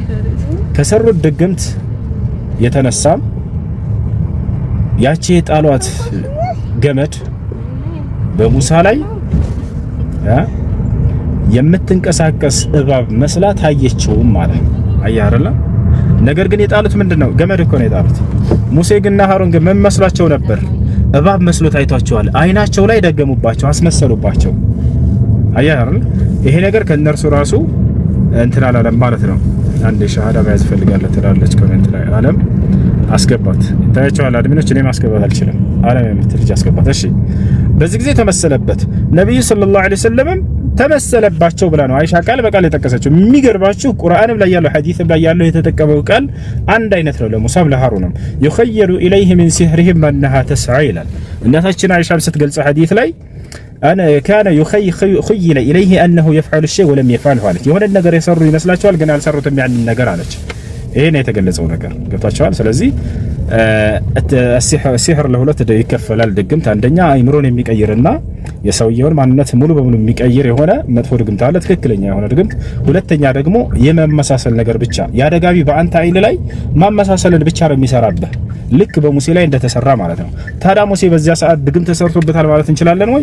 ሲህር ተኺል የሚባለው አሁን ያ የመخيل ወይንም ደግሞ ያልሆነው ነገር እንደሆነ መስሎ መታየት የሚባለው ነገር ነው። ያ ነገር ታዲያ አይምሮ ላይ ተጽዕኖ አድርጋል ወይ? ላ አያደርግም በፍጹም። አያ ሙሴ በዛ ሰዓት አብዶ ነበር እንዴ? አላበደም። ሙሴ በዛ ሰዓት ማድረግ እንዳለበት እንትን ያን ነገር ተሰኖት ነበር ወይ? አልተሳነውም። በደንብ አድርጎ ከዚያ በኋላ ብትሩን መጣል እንዳለበት ያውቅ ነበር። እሱን አልሳተም። እሱን ግን አይኑ ላይ ያ ነገር የጣሉት ገመድ ወደ እባብ የተቀየረ መስሎት ነበር። አያችሁ፣ ይህ ነው በነብዩ ሰለላሁ ዐለይሂ ወሰለም ላይ የተከሰተው የዚያ አይነቱ ነው። አሁን ወደ መጨረሻው እንሄዳለን። ዋናው ተአምራቶቹ ከዚያ በኋላ ድግምቱ እንዴት አወቁት፣ እንዴት ተነሳላቸው፣ እንዴት ተፈወሱ ወደሚለው ስለምንሄድ እሱን ታዳምጣላችሁ። ከላይ አለም ሰላም ብያለሁ። ሰላም ሰላም፣ እንዴት ነሽ? እኔ ሻሃዳ ለመያዝ ነው። እሺ የምለውን ቃል አብረሽ እየተከተልሽ ነው። እሺ አሽሃዱ አላ ኢላሃ ኢላላህ ወአሽሃዱ አነ ሙሐመደን ረሱሉላህ። ማሻአላህ ጨርሰሻል። አላህ ምስጋና ይግባ። ከዚህ በኋላ ሙስሊም ነሽ። አሁን ያልሽው ቃል የሻሃዳ ቃል ወይንም የምስክር ቃል ማንኛውም ሰው ወደ እስልምና ሃይማኖት ሲገባ ጊዜ የሚሰጠው የምስክር ቃል ነው። ትርጉሙ አሽሃዱ አን ላ ኢላሃ ኢላላህ ማለት እነሆ ከአላህ በስተቀር በእውነት የሚመለክ ሌላ አምላክ የለም ብዬ መሰክራለሁ ማለት ሲሆን፣ ወአሽሃዱ አነ ሙሐመድን ረሱሉላህ ማለት ደግሞ ሙሐመድም የአላህ መልእክተኛና ነብይ ናቸው ብዬ መሰክራለሁ ማለት ነው። ሙስሊም ጓደኞችሽ ጋር ተጋብለሽ ስለ ሶላት አሰጋገድ በመማር ሶላት መስገድ ትጀምሪያለሽ። ልክ እንዲሁ ደግሞ እስላማዊ ትምህርቶችን ትከታተያለሽ ማለት ነው። ከነርሱ ጋር ሻወር ወሰጂ። አንድ ሰው እስልምና ሲቀበል ሻወር እንዲወስድ ታዟልና እሺ ስምሽን የመቀየር ግዴታ የለብሽም። አለም የሚለው ስም ችግር የለውም። መቀየር ፈልጋለሁ ካልሽ ደግሞ ሌላ ስም እንቀየርልሻለን። እሺ እናንተ ደስ ያላችሁን ስም አውጡልኝ። አይ ኮሜንት ላይ ስም ደስ ያላችሁ ልጆች ጻፉ። የተመቻትን ትመርጣለች። እኔም የራሴን ምርጫ አስቀምጣለሁ።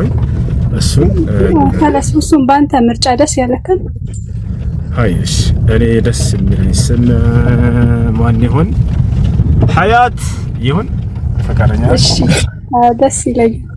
ያው ሀያት ይሁን። ከዚህ በኋላ ሸት እንኳን ወደ እስላም መጣሽ ብያለሁ። እሺ አመሰግናለሁ። አይ መርሐባ።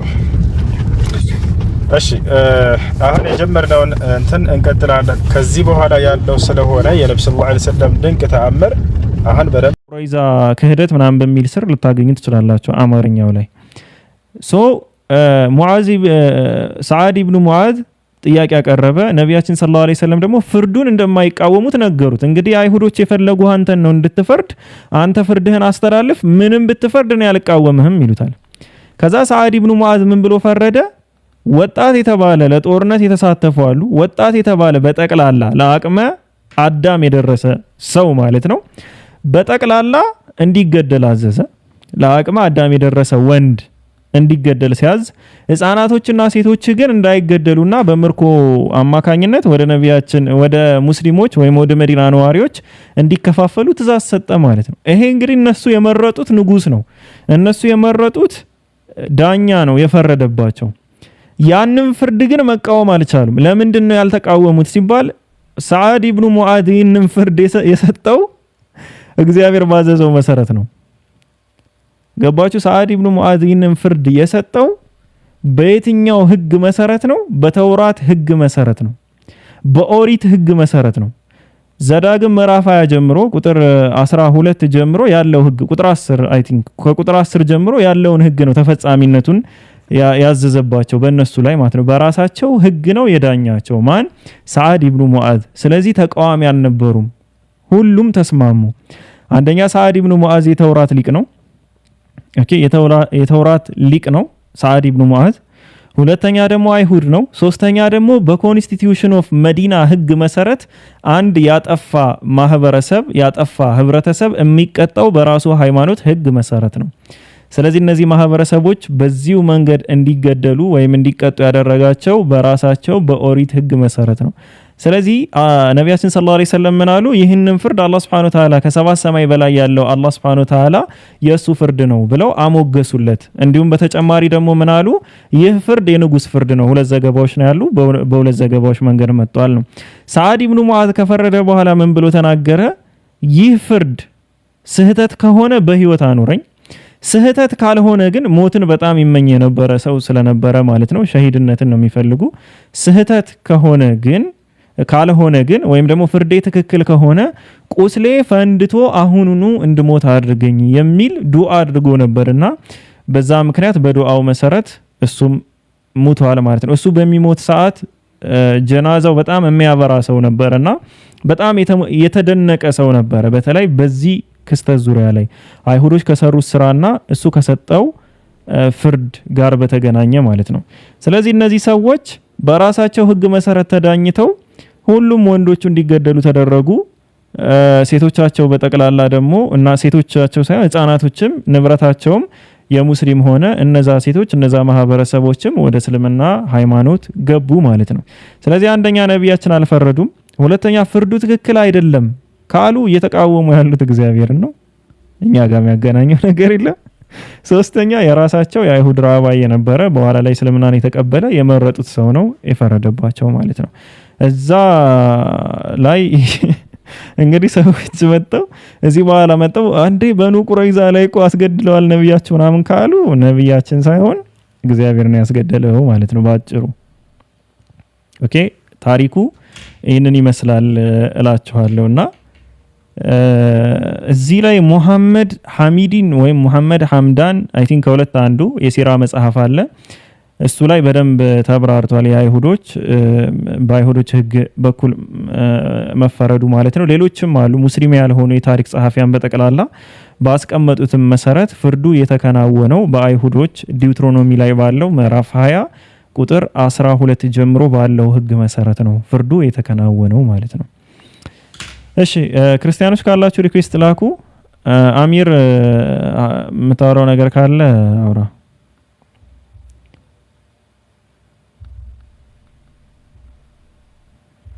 አሚር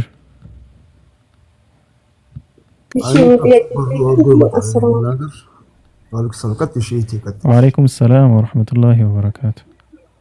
እሺ እቴ አራን ተጠይቅ፣ ችግር የለውም እኔ እቆያለሁ። ሀሳብና ጥያቄ የተመለከተ ነው። ጀዛኩሙላሁ ኸይር ጀዛ።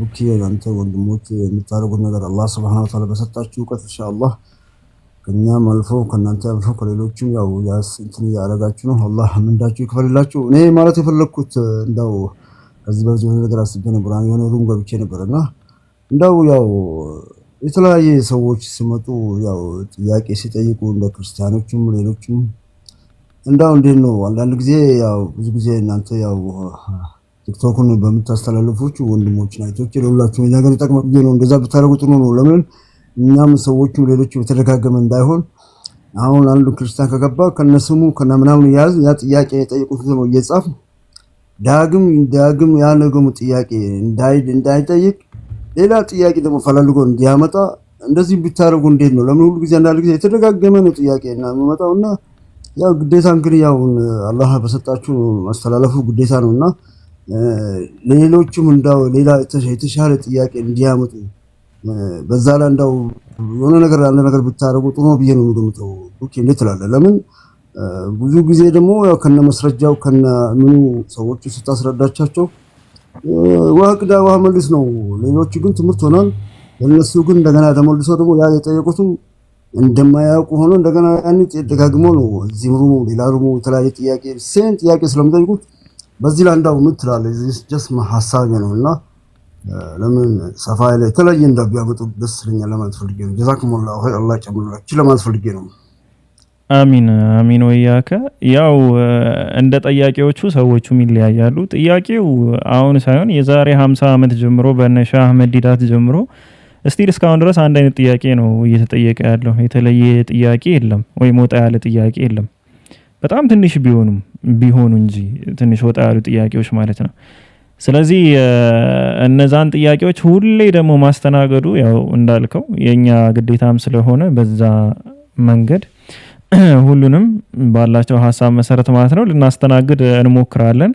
የተብራራ ሲባል አሁን እስከዛሬ የሚመለሱት ምላሾች ይሄን እንኳን በኑ ቁረይዛን እንኳን ጨምሮ ማለት ነው ይሄን የአይሁዶችን ጨምሮ ብዙ ቪዲዮዎች ተሰርተዋል። በጣም ብዙ ቪዲዮዎች ለምሳሌ አይሁዶች ጋር በተገናኘ ከዚህ በፊት ከተሰሩት ከ2 ዓመት ምናምን በፊት ከተሰሩት ውስጥ አንዱ ማሩ ነው። ማሩ ሰርቶ ያውቃል። እኔ አሁን ሰምቼ አውቃለሁ የማሩን ቪዲዮ ማለት ነው። ግን ስቲል አሁን ትላንት ማታ ራሱ እፎይ አንስቶት ነበረ ይሄንን ሐሳብ። ስለዚህ ቪዲዮውን ያየ ሰው ይማርበታል። ቪዲዮውን ያላየ ሰው ካለ ደግሞ ቪዲዮውን እይ ሲባል ሌላ ስራ ስለሚሆንበት ቪዲዮውን ከማየት ይልቅ ማለት ነው እኛ በዛ ሐሳብ ዙሪያ ላይ ድጋሚ መልስ እንሰጣለን ማለት ነው። ግን እንዳልከው አንተም ትኩረት የሚደረገው አብዛኛው 573 ላይ ባሉ ሰዎች ላይ ነው እንጂ ላይ ባሉ ጠያቂዎች ላይ ስላልሆነ በተለይ እኔ ፐርሰናል ራሴ ነው ሳወራ እኔ ትኩረት ማደርገው እነዚህን ሰዎች ስለሆነ ላይም ጊዜ መግደል አልፈልግም። ከታችም ደግሞ የተወሰኑ ሰዎች የገባቸው አይነት መስሎ ከተሰማኝ ጥያቄውና መልሱ ኮንቨርሴሽኑ ላይ አልቀጥልም አቆማለሁ ማለት ነው። እና ከዚህ አንፃር ነው እልሃለሁ ዴንድ ናይት ጀዛከላህ ለምክሩ በአጠቃላይ እና ብርሃን ገብታል። ብሬ አሁን ይሰማሃል? አዎ ይሰማኛል። እሺ የጠየቅኩህን ጥያቄ ታስታውሳለህ ብሬ? አማልክት ብዙ ነው ወይስ አንድ ነው ብለን? አማልክት ብዜትን ነው የሚያመለክተው ወይስ ነጠላን ነው የሚያመለክተው? አማልክት ብዜትን ነው። የምን ብዜት? አማልክት ማለት ለምሳሌ የአካል የማንነት የምንነት የምን ብዜት ነው የሚያመለክተው አማልክት? እንዲህ ማለት ይሄን ያህል ሰፋ ያለ ትርጉም እንደዚህ ይዘት ያለው ነገር አይደለም። አማልክት ሲባል አንድ ሰው አማልክት ብሎ አንድ ነገር ሲጠራ ለምሳሌ ብዙ ሰዎች እንደ በምትናገርበት አንቀጽ የምታወራበት ሰውዬ ወይ ደግሞ እያወራ ቃሉ የተጠቀምክበት ቦታ ይወስነዋል። እስኪ አሁን እኔ አማልክት ማለት የማንነት ብዜት ነው ወይም ደግሞ የአካል ብዜት ነው ብዬ ተናገርኩ። ሁለቱ አንድ ስለሆነ ትርጉሙ አንተ አይደለም ብለህ የምትቃወምበትን አንድ ማስረጃ ልሰጥ ትችላለህ? ልብ ብለህ አዳምጠኛ። አማልክት አሁን ለምሳሌ ነገርኩ አማልክት እና ከምታወራው አንጻርና ይሄንን ቃል የተጠቀምክበት ቦታ ላይ ይወስነዋል። ለምሳሌ ብዙ አማልክቶች አሉ፣ ግን አንዱ ነው ትክክለኛ ብል ብዙ የሚመለኩ አምላኮች አሉ። ለምሳሌ ብዙነትን ከምን ጋር ነው ሐሳብ ገብቶኛል። ያ እኮ እኔ ነው ያልኩ ያለሁት ምንድነው እኮ ብዙ እያለ ያወራል፣ ብዙ እያለ ይናገራል። አማልክት ናቸው አልኩ ተብሎ በሕጋቸው የተጻፈ አይደለምን? የእግዚአብሔር ቃል የመጣላቸውን አማልክት ካላቸው ብሎ ያስቀምጣል። አሁን ያም ብዜት ነው። በየትኛው ሕግ ነው እነዚህ ብዜቶች ከማንነት ብዜት ውጭ መሆናቸውን ልትነግረኝ የምትችለው ነው? ሁሉም ብዜቶች የማንነት ብዜቶችን ነው የሚያመለክቱት። ከዛ ውጭ የሚያመለክተው አይነት ብዜት አለ? እሱን ነው። እኔ አሁን ብዜቱ ላይ ነው እንጂ ምን ላይ ምን ብሏል አይደለም። ግን አማልክት ብለን ስንጠራ ወይም አምላኮች ስንል በምን ምክንያት ነው አምላኮች እያልን ያለ ነው? ምንድነው እያበዛን ያለ ነው? ማንነታቸው ብዙ ስለሆነ ነው ወይስ የምንነት ብዜት ስላላቸው ነው? እኮ ነገርኩ። እኔ የምረዳው ከምታወራው አንጻር እና እያወራ እያለ ይህን ቃል ያስገባህበት አንጻር ይወስነዋል እኮ። እኔ ደግሞ እያልኩ ያለሁት እሱን ንገረኝ። ለምሳሌ እኔ ከተናገርኩት እኔ አሁን የማንነት ብዜት ነው አልኩ። ከማንነት ብዜት ውጭ የምትጠቀምበት ካለ እሱን ንገረኝ ነው እኔ እያልኩ ያለሁት። ነገርኩ። ለምሳሌ አንድ ነገር ማንነት አለው ምንነትም አለው አይደል እኮ። የማንነትን ብዜት ነው የሚያመለክተው ወይስ የምንነትን ብዜት ነው የሚያመለክተው? አማልክት ሲል እኔ አሁን ከሰዋሰውም ላሳይ ይችላልው፣ ከመጽሐፍ ቅዱስም ላሳይ ይችላልው ምናምን። አማልክት ሲባል የማንነት ወይም የአካል ብዜት መሆኑን ማለት ነው። አሁን እኔ ደግሞ አንተ ከዚህ ውጭም ለሆነ ነገር ያገለግላል ካልከኝ ከማንነት ብዜት ውጪ የሚያገለግልበትን ማስረጃ ስጠኝ እያልኩ ነው። ካለ ለመጀመሪያ ጊዜ ነው አንተ ስትል አባባሉ ትንሽ እኔም አልገባኝም። እኔ የተረዳሁትን ያህል እንግዲህ ይሄንን ነው። ለምሳሌ ሰዎች ስንል ምንድነው እያበዛን ያለ ነው?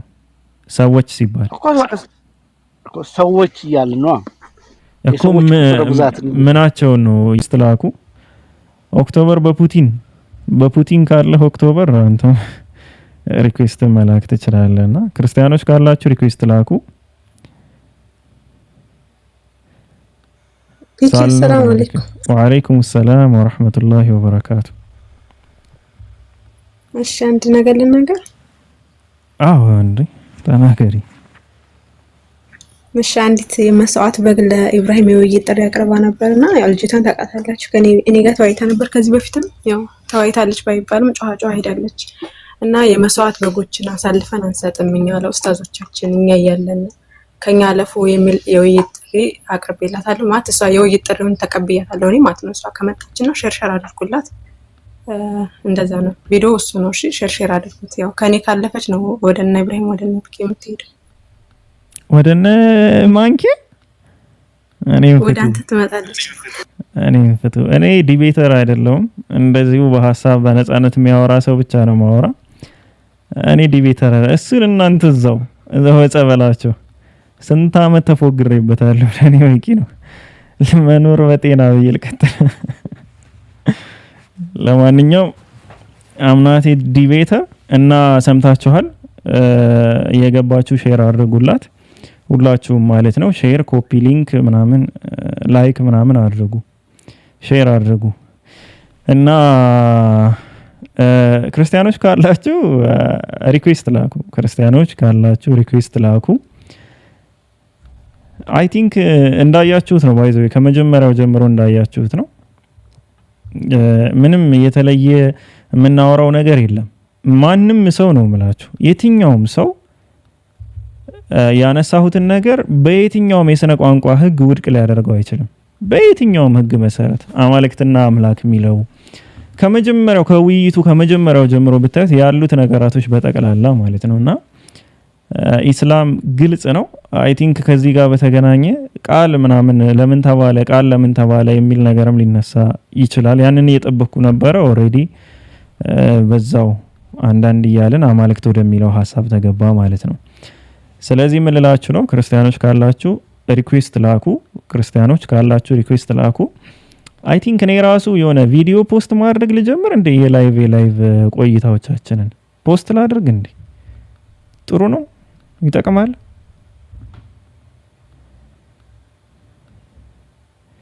እኔ እኮ የላይቭ ሪከርድ ፖስት ላደርግ አልኩና ወበከንቱ የሆነ ሰው እንዳይሰበስብብኝ ብዬ ተውኩት እንጂ አሁን የዛሬው ብቻ ወደ 10 ቪዲዮ አይወጣውም። ወደ 10 ቪዲዮ ይወጣዋል ዛሬው። እሺ እኔ ሰላም አሁን የገባኸው እኔ ሰላም ነው አለን። እንዴት ነህ? ስምህ የሆነ ስም ስጠኝ፣ የሆነ ስም አጠር ብሎ ብርሃን ነው። እሺ ብሬ፣ አይ ያው ካልፈለገው ብዬ ነው። እሺ ብሬ፣ እንዴት ነህ? ሰላም ነው አለው እንደምን ነህ? ብርሃን ጋር እንተዋወቃለና ብርሃን ማን ነበር ስሙ የሚለው ከዚህ በፊት? ኤምቢሲ2 እንደ ኤምቢሲ2 ምን ነው የጠፋው? ወይ አንዳንዴ ያስፈልጋሉ ሀክ አረዋክ አሉ። እሺ አሁን ስናወራ በነበረው ዙሪያ ነው ለማውራት የፈለከው ወይስ ሌላ ሀሳብ አለ? ማውራት እፈልጋለሁ የምትለው ሀሳብ አለ? አረኔ ዝም ብዬ ነገቦት አልሰማዎቹም ራሱ። እሺ አይ ችግር የለውም። የሆነ ርዕስ መያዝ ስላቆምን እዚህ ቤት ላይ አንተ ባነሳው ነገር ላይ ብቻ እንቀጥላለን፣ እናወራለን። የተነሳ ነገር ከሰማህ በዛ ላይ መቀጠል ትችላለህ። ላይክ እስኪ ልጠይቅህ፣ እኔ ክርስቲያን እንትን ብሬ ልጠይቅህ።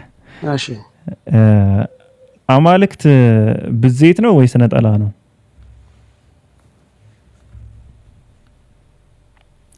አማልክት ወይም አምላኮች የሚለው ቃል ብዜት ነው ወይስ ነጠላን ነው የሚያሳየው?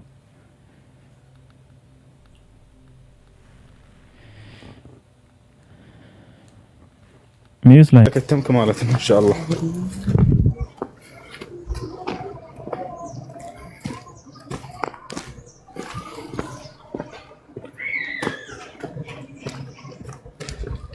በወር 30 ጊዜ ካከተምክ ይበቃል ኢንሻአላህ።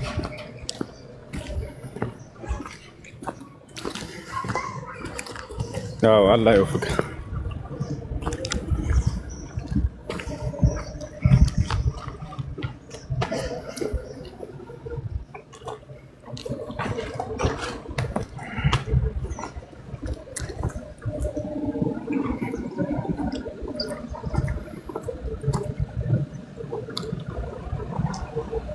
ወአለይኩም ሰላም።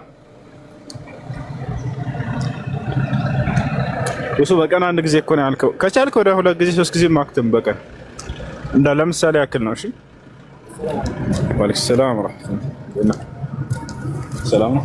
አማን ነው? ወአለይኩም ሰላም አልሐምዱሊላህ። ወአለይኩም ሰላም።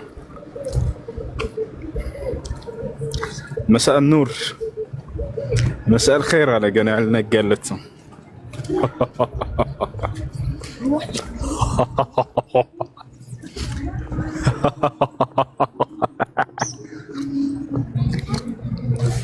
ወአለይኩም ሰላም ወራህመቱላሂ ወበረካቱ። ሁሱ የመህር ገንዘብ ቢቆይ ችግር አለው ወይ? ፈቃደኛ ከሆነች እሷ፣ ከሌለው ብትዘገይለት ችግር የለው።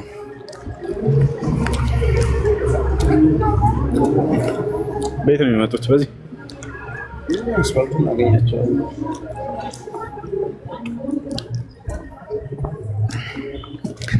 ሀላባ እመጣለሁ ብሏል ነበር። ወላሂ ትላንት ስለቀረሁ በጣም አዝኛለሁ። ሳልመጣ ቀረሁ። እንግዲህ መንገድ ጀምሬ ነበር። እንግዲህ አላህ ሳልወሰነውም ማለት ነው። ኢንሻአላህ ረመዳን መካከል ላይ እንዲህ ሳላወራ ምናምን ብቅ ብዬ አዘይራቸዋለሁ ኢንሻአላህ። ተበርቼ ሰላም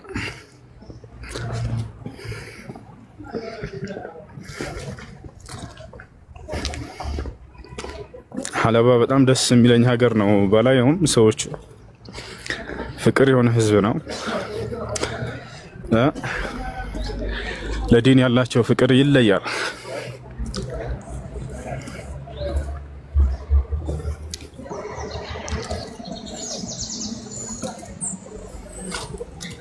ሐለባ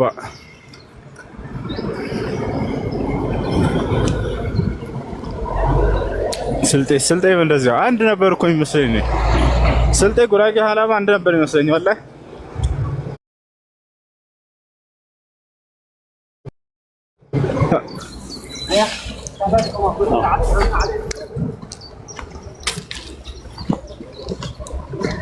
ሐዋሳ ለናት ነው። ሐዋሳን አይቻታለሁ። ሐዋሳን ከ3 ዓመት በፊት ከ2 ዓመት በፊት ምናምን አካባቢ አይቻታለሁ።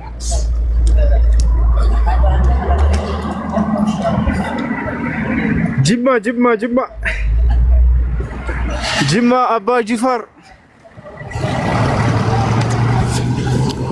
የአባ ጅፋር ህንጻ መካ ለሁጃጆች የሰሩት አይቼዋለሁ። ማሻአላህ አለይ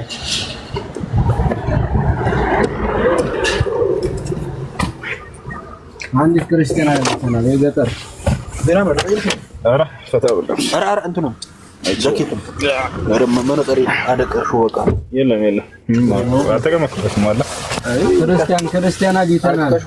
ያ ሰላም ክርስቲያን ተቀርጸ ያሻልሽ የገጠር ሴት በደንብ የምታይ ነው። ጎንደር በደላላም የተገኘ ጎንደር በቤተሰብ ምናምን መታለች። ትናንት መጣች።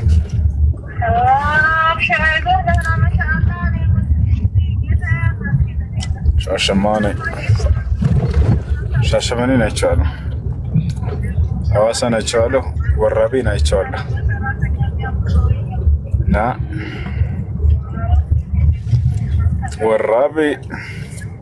ወራቢሳ አይደ ነው ገጥሞ አንዋርን ቅቤ ነው ብለሽዋል። አንዱን ቅቤ ነው ብለሽዋል። ባሊውን አይደል ነገ ባቲ ነገ ነው አይደል ሮል እንደ ፖስታንት ኮምቦልቻ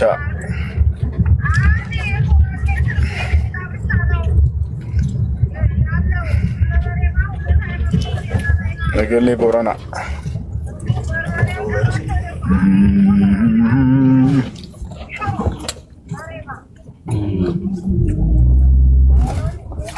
ማን ቀለብ ቻርጀሩን ይዘ ያ አጥፋ እሱ ዛሬ ቀኑ ምንድነው?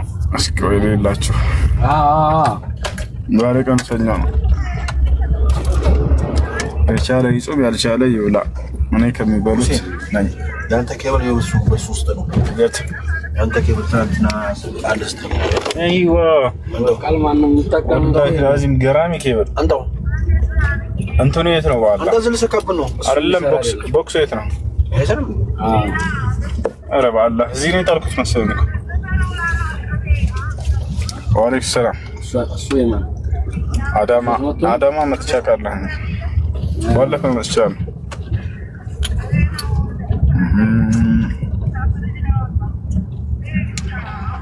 ادخلوها بسلام آمنين ونزعنا ما في صدورهم من غل إخوانا على سرر متقابلين لا يمسهم فيها نصب وما هم منها بمخرجين نبي عبادي أني أنا الغفور الرحيم وأن عذابي هو العذاب الأليم በገነት ውስጥ መኪና ይነዳል እንዳለ ክርስቲያኑ ነች እና እዛው እንግባና መጀመሪያ ገነት መግባት ይገባል። እርሻ ሁሉ አለ መጽሐፍ ቅዱስ ላይ ገነት ውስጥ እርሻ አለ፣ ታርሳለህ። አዳም እያረሰ ይበላ ነው።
قالوا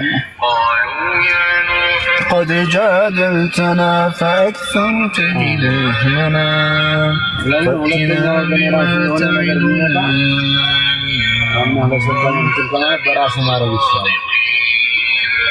قال إنما يأتيكم بالله إن شاء وما أنتم بمعجزين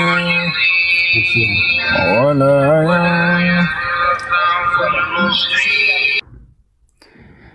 ጅብሪል ብቻ ነው ወይ? ጅብሪልን ብቻ ያስይዛል ወይ? አዎ ያስይዛል። ሌላንም መላእክት ተጨማሪ ያስይዛል ወይ? ያስይዛል። ችግር የለው። ለምሳሌ በሌላ ላስረዳ።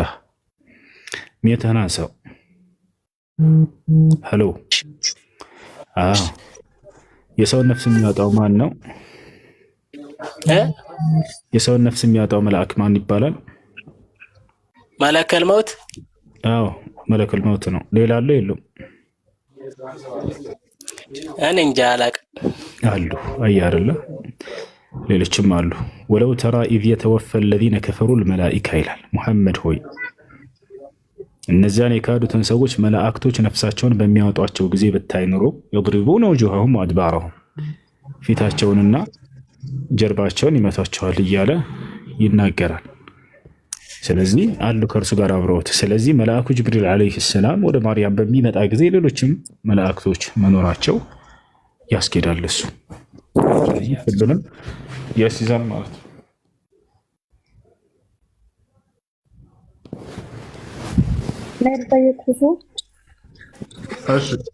ሰላም አለይኩም። ወአለይኩም ሰላም። እኔ ጥያቄ ስለ ሪባ ነው ማለት ነውና ሪባ ሐራም እንደሆነ ዝም ብለን ማንኛውም እንደሚያውቀው ብቻ ነው እውቀቱ ያለኝ ከቤተሰብና ጎረቤቶች አሉን ተከራዮች እኛ ጋር የሚኖሩ እነሱ ይጠቀማሉ። ያኔ የቁጠባ ብር ወይም ደግሞ ብራቸው ከባንክ ያለው ኖርማሊ በወለድ የሚቀመጥ ነውና ከነሱ ብድር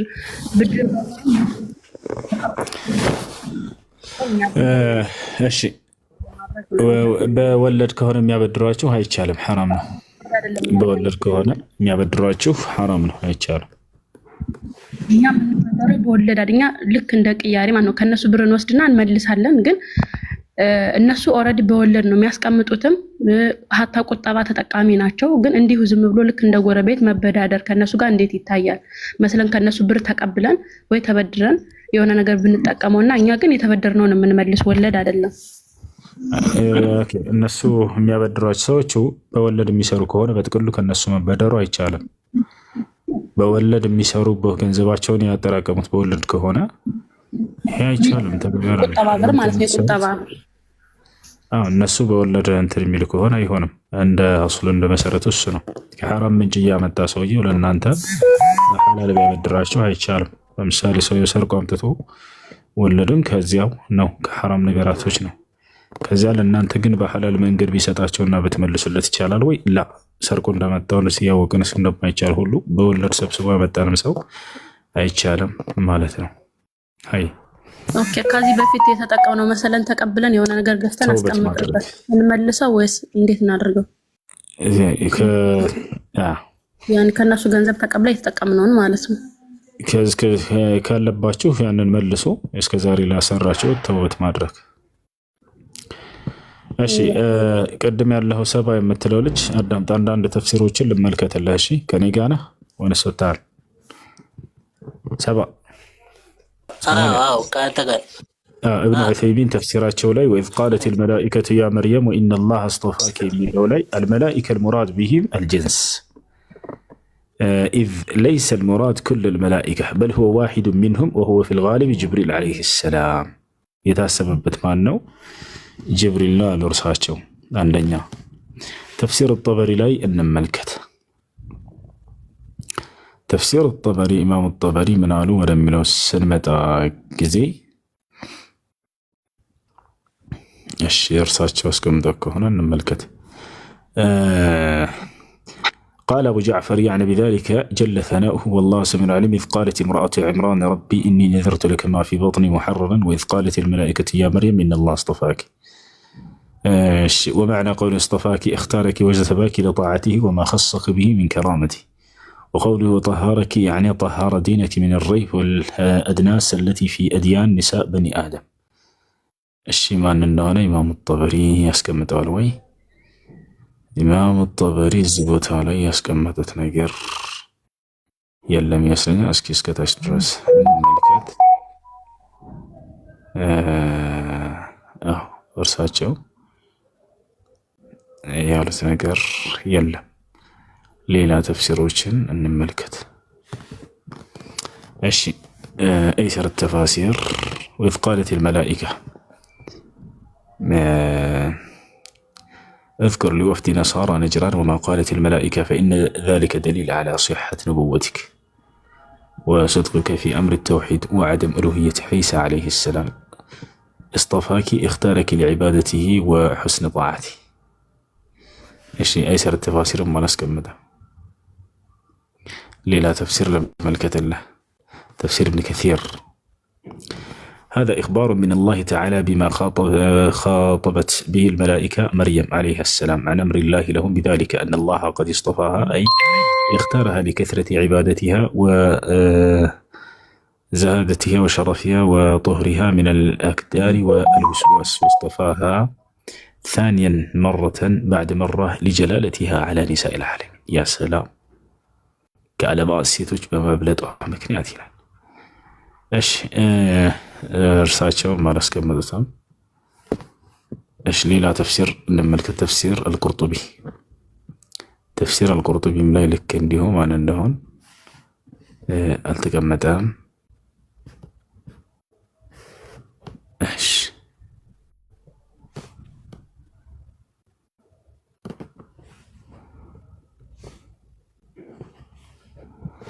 እሺ ሌላ ተፍሲር አልበጋዊ ላይ እንመልከት። እሺ ወይዝ ቃለት الملائكة ተፍሲር እሳቸው ምን አሉ? ጅብሪል ነው አሉ። ስለዚህ ለዓለሞች ጅብሪል ነው ብለው ተናግረዋል። እሺ ለማንኛውም ይሄን መስለን ቀጥሉ። ሌላም አሉ ቢሉ እንኳን ያስገራል። ሃይ ቀጣይ ኡስታዝ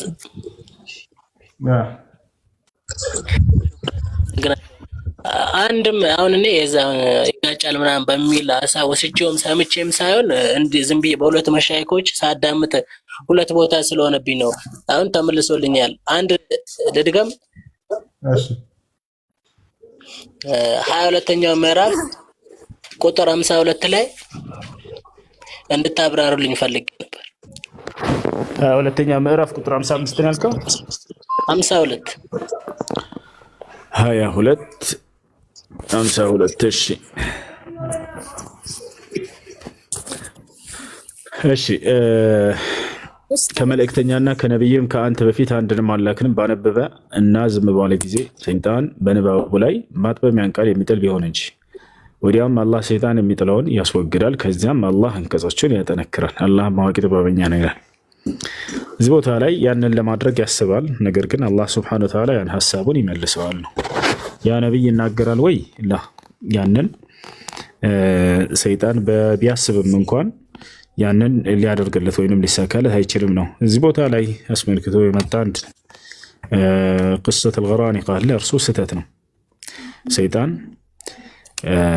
ስለ ሱረቱ ነጅም ላይ ባነበቡ ጊዜ ነብዩ ሰለላሁ ዐለይሂ ወሰለም ያንን ተናግሯል የተባለው ስህተት ነው።